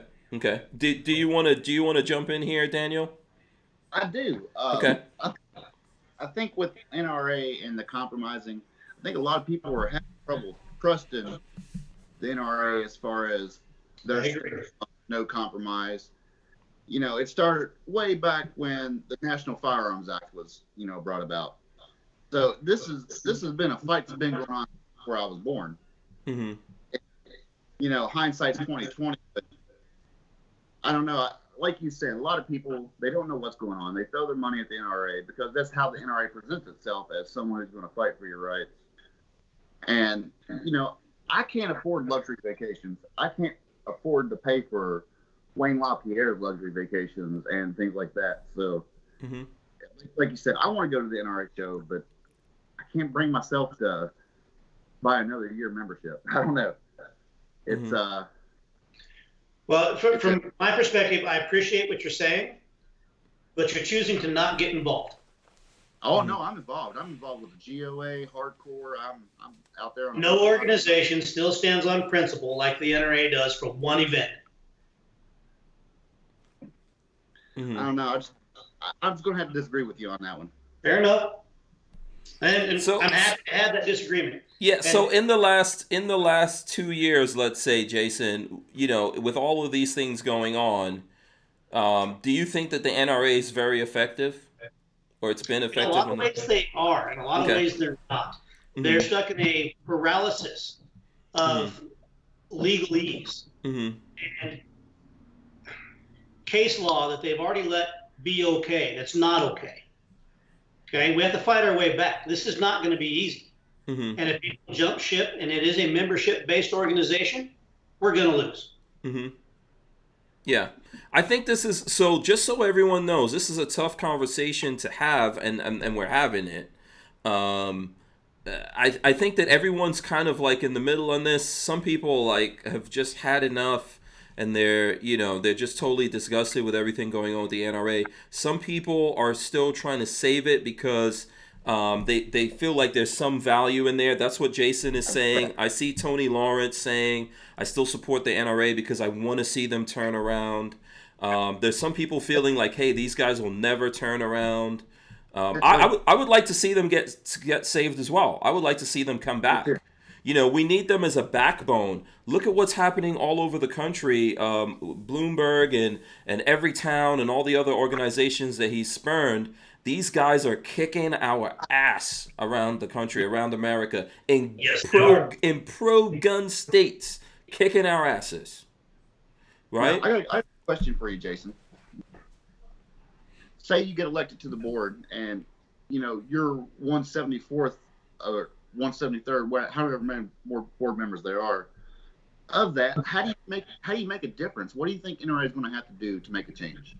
Do you think you're going to have to rebuild it from the ground up? What do you think? Well, it's a multifaceted answer, and I'm glad you asked it. Nothing's going to change fast. This organization is too entrenched. Okay, so there's the honest answer right out of the gate. Mm-hmm. There are good board members on there that do believe that it is a membership organization focused on one issue. Mm-hmm. And there's a lot of them there, but their voices aren't in the upper echelon, and that is where it has to change. Mm-hmm. Period. End of story. Mm-hmm. On the backside of that, the average age of the board is 62 years old. Okay, if we expect the future generations to embrace the shooting sports, constitutionalism from a Second Amendment standpoint, Mm-hmm. we have to get younger blood that's passionate about the Constitution on that board. Okay. Okay, so the go along to get along mentality has to get voted out of the board. Mm-hmm. Okay, so I'm putting myself in that way. Okay, that puts me in harm's way, my family in harm's way, from a very public figure standpoint. Yeah, and I think there's some other guys making that fight as well, like Rob Pincus. I don't know if you're coordinating with him. Yeah, doing stuff with him. It's very tough. I mean, they're putting themselves out there. We've seen some of the things that have happened to Pincus, for trying to do that. It's a really dangerous thing and I think the hardest part of it is, like I said, most of those 5 million members of the NRA just are not aware of what's going on. It might be like 50,000 of us that are out here that get this. I don't know if I could say it's 500,000 of us. But any volunteer organization, it's 2% that do the work. Mm-hmm. And if we're going to right this ship, that's got to change. Mm-hmm. We got to get members back involved and engaged. It's a membership organization. The board has to listen to the members. Yeah. Well, so how do you get the so that's my thing. How do we get the members? Like, if you guys are going this year, right? Last year when I was there, I actually rode the buses. You know how the NRA has these buses that go from the hotel? I got on those buses with those guys, and it blew my mind. They had zero clues of what the hell was going on with the NRA. Yeah. Yep. How do we change that? How do we get those guys to know, those guys that refuse to get on the internet, refuse to look at what's going on? They're only like in their living rooms watching Fox News, and Fox News is not really having this conversation that we're having. How the hell do we get through to those dudes? Or do we just need to sit around here and wait for them to turn to dust? Well, I think waiting is going to be a lost effort. You're going to have to go get them. And you're going to have to use your platform, your show. You're going to have to use your voice and the reach that it has to spread the message. you're going to have to get membership to get engaged. That's why I don't want you to walk away. Either of you. I mean, this is a membership-based organization that can change if our voices start to get heard. That complacency of, it's too big, I can't fight that fight, that's a cancer. And that's what we're dealing with in the membership. And it's rightly earned. The NRA has not done the membership a solid service. They've not. But that has to change. And it has to change from a membership voice standpoint. Listen, I would like to see it change. I just don't know. For me, what came up this year is a direct conflict of the two things happening at the same time. They always happen around the same time. I've gone out to the NRA show and gotten on a plane from there and gone out to the broadcasting show. This situation's coming up, and I'm just kind of like, from what I've seen with the NRA, the pushback and all that kind of stuff, I mean, what they did to the people who were there, who were out front for them, and I've had those conversations, like we had Coleon Noir come on the show, and he said that he found out he didn't have a job just like the rest of us did. That's right. So let me use an analogy on you real quick that I hope you can spread it. Think about the stock market, right? When do you buy a stock? Typically when it's low. You buy low, sell high. That's right. Right. You don't buy a stock when it's kicking ass and taking names. You buy it when it's down. That's when you get engaged and get involved because your value is right now. Yeah. Well, I wish the NRA was like a stock and that it was down right now and we could buy in and take it over. I just, from looking at how, you know, even since everything happened, Wayne LaPierre restructured it. It's scary. He made it so much more difficult for you guys to get on the ballot and get in there. Huh? It's membership based. It's just like a stock. Okay. If we all buy in, they get it, and we all start talking about it, our voice will be heard. But if we say, you know what, the problems are too big, they've structured to where I can't make a difference, I'm going to give up, we've lost. So how do we buy in? How do we buy in? Get your membership. Start talking to everybody you know. Hank, you've got a platform that's quite popular. Okay. Use it. Tell people they have to get involved and get engaged. It's membership oriented. Yeah. I think their organization, not the board. So I think I've been doing that. I think lots of people have been doing that, and we've all seen like zero response from the NRA. I mean, so for example, I forgot the name of the group, right? But there's what? Someone tell me the name of the group of the guys that have like what $100 million plus that they're holding, and they're trying to use that to even get to talk to the NRA, and that's not working. You know, so I agree with you. I wish there was a straight up way that we could just buy in, force our way in here, you know, or something that we could do. And I think the only way to do that is to somehow get ownership over those 5 million people that are the members of this organization that are going to go there this year. And most of them are probably just going to have fun, walk around, look at some cool gun stuff. And no one's going to go to the NRA booth and do a sit-in or something over there and force them to listen to people. The Trump is still going to fly in and go do a meeting. Everyone's going to want to go see that, you know? Right. That dog and pony is there for a distraction. It's done there on purpose. Okay, if you have the chance to go to Nashville and get engaged at the annual meetings, go to the member meeting. That hall is packed with thousands of people. Okay. And make some noise. Make them hear you. Yeah. Because the board of directors is mandatory. They have to be in that meeting.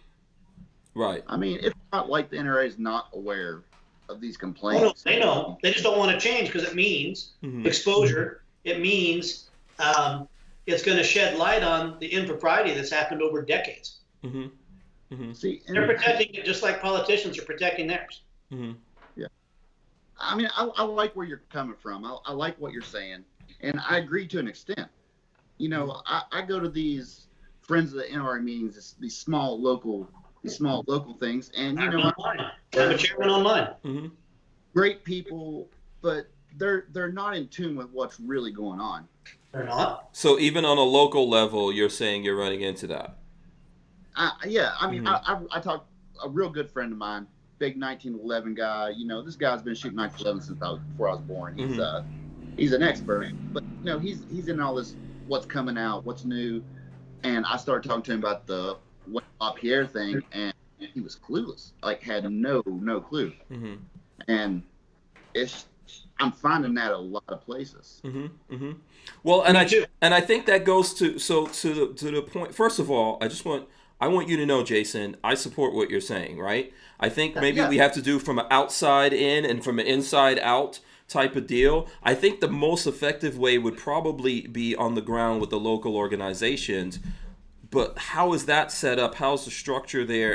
And that's really easy. Okay. Go to the NRA.org website, mm-hmm. and there's a listing of the NRA field rep in your area. Okay, he is most often the only paid NRA employee in your state. Okay, he's a place to start. Mm-hmm. Okay, there's regional directors. He's a place to start. Mm-hmm. Then look it up. The board of directors. You have somebody in your home state. I'll guarantee it. Mm-hmm. Go see them. Tell them who you are and tell them how you feel. Mm-hmm. They're politicians just like the rest of anybody else. If the membership starts speaking up loud enough, they're going to have to listen. Mm-hmm. Yeah. So James Miller asked this question. He says, so is it better to spend our time and money on organizations like GOA, FPC, etc., who are actually fighting for the 2A, or money and effort to try to make the NRA care? So I think, and right now, what we need to do, I'm sorry, go ahead, answer that. My answer is yes. Spend your money every which way you can. Mm-hmm. If it's making a dent in the Second Amendment fight, yes. Mm-hmm. Put the effort in, spend the money. Mm-hmm. Yeah, I think yes. I would say yes. Support those organizations who are out there fighting. If you're a lifetime member of the NRA already, don't go burn your membership. Please vote. Help get guys like Jason on there, right? We have to do that. At the same time, we've got to do that. We can't just abdicate that job to any of those organizations or the NRA. We have to try to get in touch with these politicians, make them feel the heat, talk to them, because the NRA used to be their spine and their backbone. If we don't have that, then we have to be that. That's right. We have to be their spine and their backbone. And at the same time, like I said, fighting from the inside, from the outside in and from the inside out is what we have to try to do, if that's possible. I would like to save the NRA because even just as a brand, it stood for something. I think the time is running out that if we don't do something about it, then eventually it's going to get known for nothing. Agreed. So, but there's a very limited time to that. I'm not going to say it's right now at this moment that it's completely, I know like Razor JB said it's completely dead, but we're getting close to that. Go ahead, Daniel. I think for the most part, the Second Amendment community relies too much on these organizations. It really comes down to us. We're going to have to get on the phone. We're going to have to put boots on the ground and make those phone calls and use each of our reach. We all got Facebook. We all got all this. Use it. Get your voice out there. Make yourselves heard. We're the silent majority, and that's something's got to change. Yeah. Do you see, Jason, how many, so for example, I'm going to read you some comments. And this is not, Brian Quick says, why does everyone that wants onto the NRA board think they're going to be the change agent that rights the ship when the ship has been ineffective fighting for decades? I'm not delusional that I'm going to be the changing event, but I will say that if people like me don't get involved, we are going to lose this. Mm-hmm. I'm not going to be the guy that makes the change. It's not going to happen overnight. I'm not delusional. Yeah, at this point, it's going to take 76 people. That's right. On where they change the rules and where it's packed with people. Most of those board members, the ones that count, because there's board members that don't count, it seems, and then ones that count more than others. Some people are more equal than others. However that works out. So it's gonna be really a very difficult thing. Razor JB says the NRA is in name only at this point. I think that's an extreme statement, but he's not completely wrong. Mm-hmm. I mean, in these elections, like we're having these discussions here with the elections coming up. Democrats are consolidating down. You've got Biden out there getting into kerfuffles with folks, you know, when they're asking him about the Second Amendment and he's saying you guys are full of shit. When we all know Biden is just blatantly saying, I mean, isn't he setting up Beta O'Rourke as his anti-gun czar? But then he's gonna curse this guy out at the factory and tell him that he's not against the Second Amendment. I mean, there's no fear of the NRA out there with any of these people. And I really don't think one of the big things is, and I voted for Trump, okay? I voted for him, but he's not afraid of the NRA. Nope. So, you know, and they anointed him. It seems very, very, very ineffective to me. I couldn't agree with you more. Yeah. Len Holt says this. He says, hold on, let me throw it up. I'm trying to get everyone's opinion in here on this. And by the way, let me just remind everyone to smash the thumbs ups. Len Holt says there's a limited point of view here. The ILA has become the problem. The NRA training and competitions are a different subject. There are plenty of things the NRA does besides defending civil rights. Couldn't agree with that statement more. Okay. All right. Daniel, did you want to say something here? Oh no, I agree. You know, you got NRA instructors out there. You know, the NRA does more than just the legal side and the lobbying and stuff like that. But I think that, you know, it's really how they present themselves as fighting for your rights and at the same time giving up stocks and automatic weapons and stuff like that. So, you know. Yeah. Judd Miller says this. He says, we have already been through this with Adam Kraut. If I remember, he wanted to try to change the NRA from the inside, and we couldn't get him in either. Yeah, I talked to Adam at length when I announced my candidacy. Me and Adam talked for, I guess 4 or 5 hours worth, and he ran into much of the same thing I did in my first run for the candidacy is getting the signatures to get on the ballot. And I think Adam got blocked by some of the folks in the industry because he was polarizing to an extent. Adam's message wasn't wrong. Probably one of the most deserving folks to get on the board that I've met in a long, long time. I'm a fan of Adam. But his message was very polarizing, much like Ted Nugent's is. And again, it doesn't make them wrong, but it does polarize the crowd. And again, back to politics. You polarize the crowd, you're only getting 20% of the vote, and that's not going to get you there. Right. But I mean, I think he was being honest about what he was going to do. I couldn't agree with you more. He was, I think he was more zealous in what he could do, but he was being honest with what he wanted to try. Right. Okay. And we need that. I mean, otherwise, who do we support, and how do we know what it is they're planning on doing? I think it was more than that. I think it was some organizational efforts on the part of the NRA to block him from getting in there. That's right. There were. Yeah, I know. I've seen some of those things with my own eyes.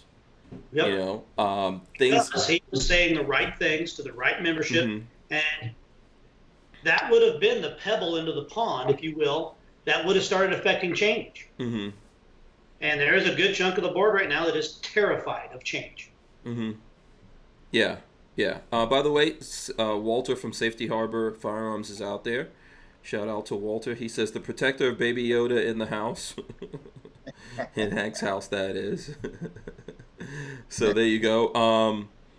Yeah, you know, I think it's a really tough battle, man. And if I could do anything to help you, I will do it.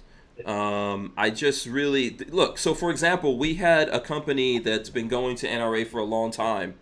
We had their representative on the show, and he said that they just changed their booth location. Well, worse yet, Lucid Optics can't get a booth. You can't get a booth, right? So they're not going because of that. Well, part of it because I say and speak my mind, and some of the policymakers there at the NRA, I have not been able to get a booth space. So they won't even give you a booth. I'm working really, really hard and playing the politics game because I'd love to present there. Having a home base would be nice. Yeah. So how difficult? Let's just talk about this for a second, then, Jason. how difficult would it be to just put another organization together that every year we can all get together and we could see products and we could talk to each other and we could have some meetings and, you know, different classes and help the folks out who, you know, on this side and that side, you know, the guys, the manufacturers can be helped out and the content creators and all. How difficult is it to do? It's incredibly hard to put that organization together. Getting industry support and buy-in is going to be a different game. Organizations like that, if they're going to be effective in any way, shape, or form, need financing. So at the end of the day, the actual structure of the organization, that's not hard. Leveraging the youth in the industry and the folks that can make a difference moving forward, that getting them to buy into something new when all the other ones have burnt them in the past, that's hard. Yeah. Okay. Well, that's where social media influencers can come in. Yeah. Agreed. Yeah. I think that's true. I think we could, obviously we're not going to be able to do it tomorrow, but we need to at least try here. You know, I think these things can all run concurrently. I think Jason can try to get on that board. We could try to figure out other things to do, you know, so we can all get together and organize and keep fighting things. Look, I don't care what organization you guys decide to hop in bed with. Just get involved. This is not getting any better for any of our kids down the road. No. Yeah. Whatever Second Amendment fight you choose, just get involved. Yep. Yeah. Applebite says, if the crazy cat lady can get on, there's no reason why Adam can't. I agree with you. However, politics don't work out. And Judd Miller says, I'm an NRA life member and I will give you my vote, Jason. Just not sure what can be done to fix the NRA. It's a big uphill battle, but I appreciate the vote. I'll take it when it's time. Yeah, and Armament and Axis says, keep talking, Hank. Are you putting up the cash? So, you know, I thought Walter. Yeah. Well, if you really got your numbers right, it doesn't take much money from each of us. Yeah. Listen, so for me, I've been doing this particular thing that we're doing here for 2 years, putting 2 years at this point. This is the 500th and 24th episode that we're on here. So just think about that for a second, which it costs a place, electricity, internet, software, computers, all of that stuff to keep doing this, just so we can have these conversations, right? And I believe when I started doing this, there was already NRA TV, you know, that they dropped. How many years did they drop $20-something million a year into NRA TV? I don't know, but it doesn't exist anymore. That's right. You know, and we still exist, you know, and we're still doing this. I think we're all on the same page here, and I don't really blame Jason for the fight at all. I think, obviously, we're being realistic. It's going to be a tough fight, but, you know, we have to fight, and then at some point, we're all going to come to a realize either we win or we're going to realize this is not worth fighting anymore. We're going to put energy over here instead of to keep fighting for this. Well, just because the fight's tough doesn't mean you give up. Yeah. It's almost like the fight that people are having in America choosing between in the two-party system, right? It's the same thing. Like, neither one of those parties are any good for anyone. That's right. Yeah. Go ahead, Daniel. I think, yeah, I agree. You know, fix it from the outside in and all that. But at some point, you're going to have to realize, you know, that limb it has gangrene and it's going to have to go at some point. I mean, and you focus your efforts elsewhere. Yeah. What do you think that point is? When do you think? I think we're starting to see some green in this organization specifically, but it's still savable. I think we're years away from actually having to abandon ship. The good news is the average age of the board members are 62. Yeah. Okay? So if we fight the right fights now, age and attrition is going to get us back into where we need to be. But will we have the Second Amendment by then? Well, that's up to us. Yeah. It's a constitutional thing. That's a citizen thing. Yeah, that's not a responsibility we abdicate to any organization. Oh no. Yeah. But I mean, let me ask you this: in your state, do you have to have a permit to carry a firearm? No. Good. Hank, To conceal carry, yes. isn't that crazy? Mm-hmm. Wyoming, constitutional carry. Mm-hmm. Yeah. Everybody carries a gun. All the cops know it. Mm-hmm. So why fight that system? They Right. don't. They just assume you've got one. Mm-hmm. Yeah. The idea that some bureaucrat somewhere can say, no, you've been bad enough, you can't carry a gun. Yeah. I don't trust you, you can't carry a gun. Yeah. Luckily for you in Wyoming, you haven't gotten a lot of. I know there's some, but you haven't I'm gotten a not lot. talking about NRA, though. Yeah, I know. That's citizenry. Mm-hmm. Mm-hmm. Mm-hmm. Yeah. By the way, shout out to Elfster's Rifles and Reloading. He was out there shooting with us, in North Carolina. I don't know if you remember Elfster's. Oh, yeah, I remember. Yeah. So he's in the chat there. Yeah. Let me see. Where's the? There was a comment from JB I wanted to get to real quick here. He says, "I haven't been an NRA member in 4 years, yet the amount of calls, emails, and packets of mail. Think of the time and cost and how many others our money is wasted with the NRA." It's the same thing with me. I mean, when I was giving them money. Answer for that. Okay. I actually know the answer to this one. It's rare, but I know the answer. Mm-hmm. The reason you get those calls and those mailers is because every time they do one, they make $1.4 million after they pay overhead. Wow. So it might be an annoyance. And yes, that junk mail fills up your trash can. Mm-hmm. But it's a moneymaker.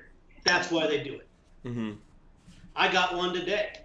And I had to educate the gal on the call that she had my membership level wrong, and I am running for the board. I'm fully aware of what's going on. Mm-hmm. Mm-hmm. And she spent 20 minutes still trying to sell me the wrong membership. These are call centers that don't even know what they're doing. Mm-hmm. That stuff's got to stop. Mm-hmm.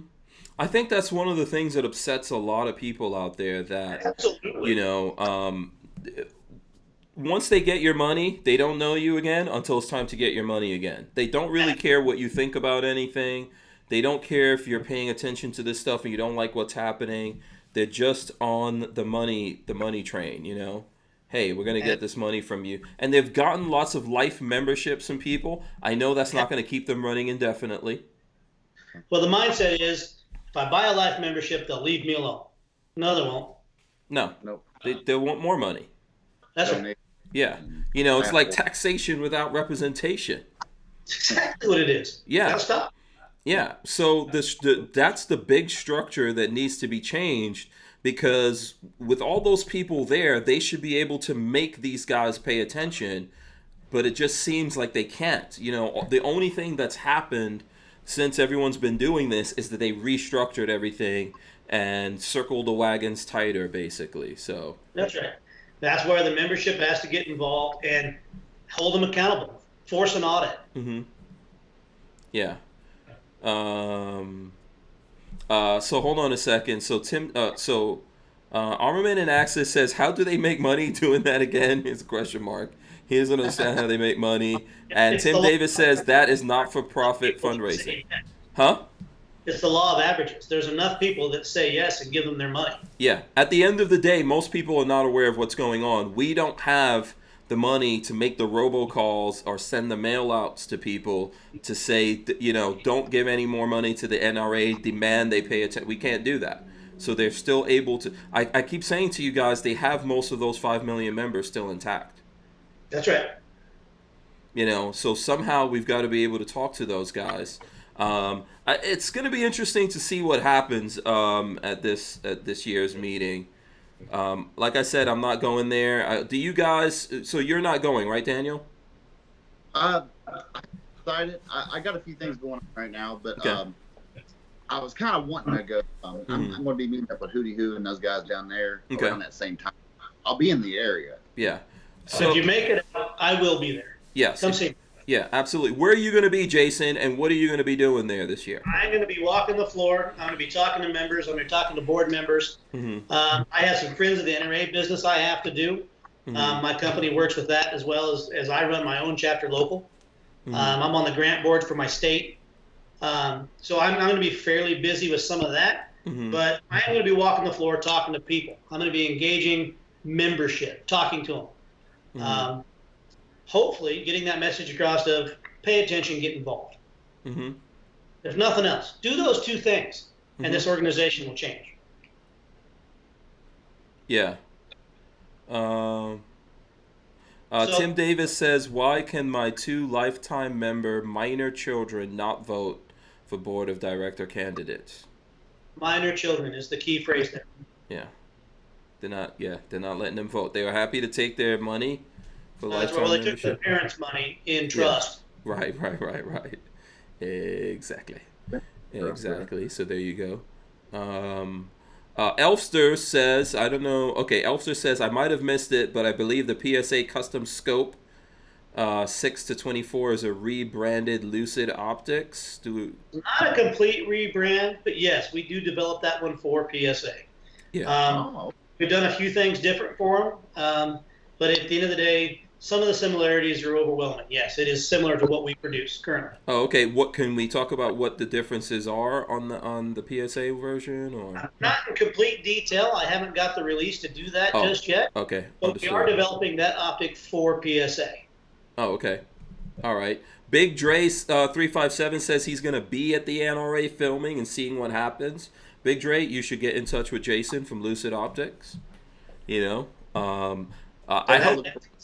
Jason at lucidoptics.com. Send me an email. Yeah, I hope something good happens there in terms of what we're trying to do. I mean, we've got to get these guys to like open up the gates and listen to the people. Otherwise, is there a point, Jason? And I know we're running short on time here, but is there a theoretical point in your mind where you can reach to and go, okay, I don't think there's anything more that we can do here?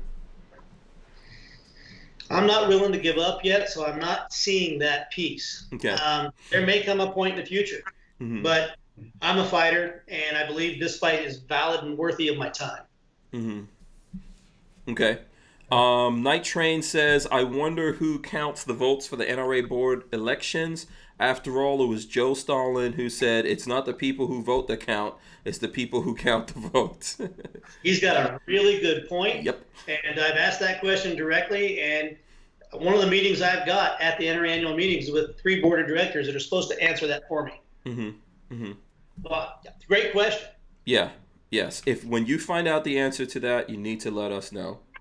I'll text you. Yeah, that will be very important. Tim Davis says, I'm planning on going to the annual meeting if they do not close it down. Do you think that it's possible it will be closed down because of viruses and illnesses that are abound? It's entirely possible. I think in the time frame that we're talking about, unlikely. Okay, yeah, at this point, what do we have, like 2 weeks before this thing? How far out? No, it's at the end of April. End of April. Okay, so yeah, we've got a couple 5 weeks or so. For before that, let's see. So DCG44s, here's his comment real quick here. He says, an NRA dirty little secret is they have 5 million members on the rolls, but not in real life. It is like Democrats, dead people are on the books. Do you think that's true? I asked that question directly, and actually one of my good friends, Colonel Brown, Soldier of Fortune magazine, he's on the board of directors. He's helping me track down that answer at the meetings this year. Okay. All right. Yeah. So if you know what, we'll have Jason come back after the NRA, if you're open to that, Jason. Yeah, I can actually campaign then too, so that'll be good. Yeah, absolutely, because you have to wait until afterwards to start your campaign, right? That's right. Okay, yeah. So we'll definitely do that. We'll definitely help you out with that campaign. I know there's lots of people out there that are lifetime members or folks that have been continuously, because you have to have been a continuous member for 5 years in order to vote, right? I believe that's correct, yes. Yeah, I believe that's still, I don't think they've changed that yet. So we'll do everything that we can do to get you in there. Did you want to say something, Daniel, before we start wrapping up? No. Okay. Okay, cool. All right, so let's do this. I'm gonna try to get from Daniel and Jason the best ways to contact them and everything, because we've got a few minutes left here. I'll start with Daniel. How can the folks out there follow you, support you, contact you, etc.? You could find me pretty much on all the social medias. Now my logo has changed. Have you noticed that? Yes, I noticed it's a 3D. Is that 3D or just a picture? I don't. A floating head, yeah. Oh, It's cool. a penis. Oh. But yeah, you can find me on the Twitters, the Instagrams, the YouTube, GunDoctorT.V. I'm everywhere. Find me Awesome. on full gun streamer. Awesome. Yeah. There you go. And Jason, for all the folks out there who would like to communicate with you, if you could just go through how they can, or where would you like them to follow you on social media? My access is real simple. You can find me on Instagram and Facebook. Look up Lucid Optics. Like I said, if it looks like it belongs on a firearm, that's us. You want to reach me directly? It's real simple. Jason at lucidoptics.com. Boom. There you go. So here's what I'm going to do. I want to, while we're wrapping this up here, I want to thank Jason from Lucid Optics for coming on. Michael Avon says you've got his vote. We probably didn't get to all the stuff we wanted to get to at Optics because we got into the NRA thing. It got heated, Jason. It got heated. We didn't even. I had other things to talk about. I'll come back. Yeah, absolutely. Yeah, you have to come back. Same thing, Daniel. It was great having you. I want to thank you as well for coming on.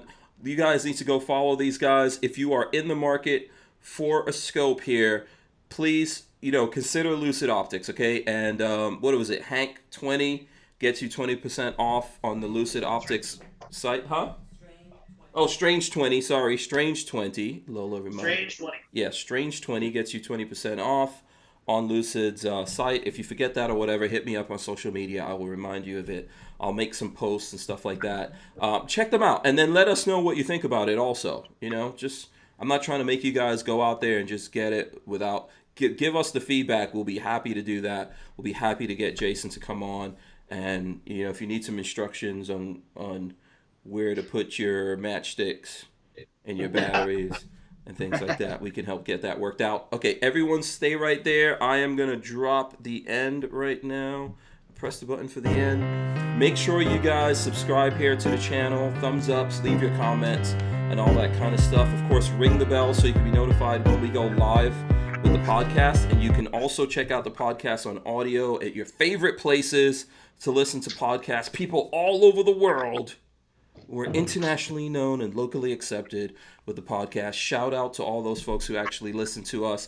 Also, shout out to Franklin Armory that helped sponsor this. Shout out to all of you folks out there. We appreciate you coming through. Thanks once again to Jason of Lucid Optics, as well as Daniel of GunDoctorT.V. We are out of here. You guys have any final words for the peoples? Yeah, final words? Oh, we're good. Yeah. Okay. Go to hankstrange.com then. Go to hankstrange.com. hankstrange.com. Yes, and you can find our merch is on Ballistic Ink. The Hank Strange store is there. I will see you guys tomorrow. Tomorrow's the last day for this week, and then we'll take the rest of the week off. We'll see you guys. Peace.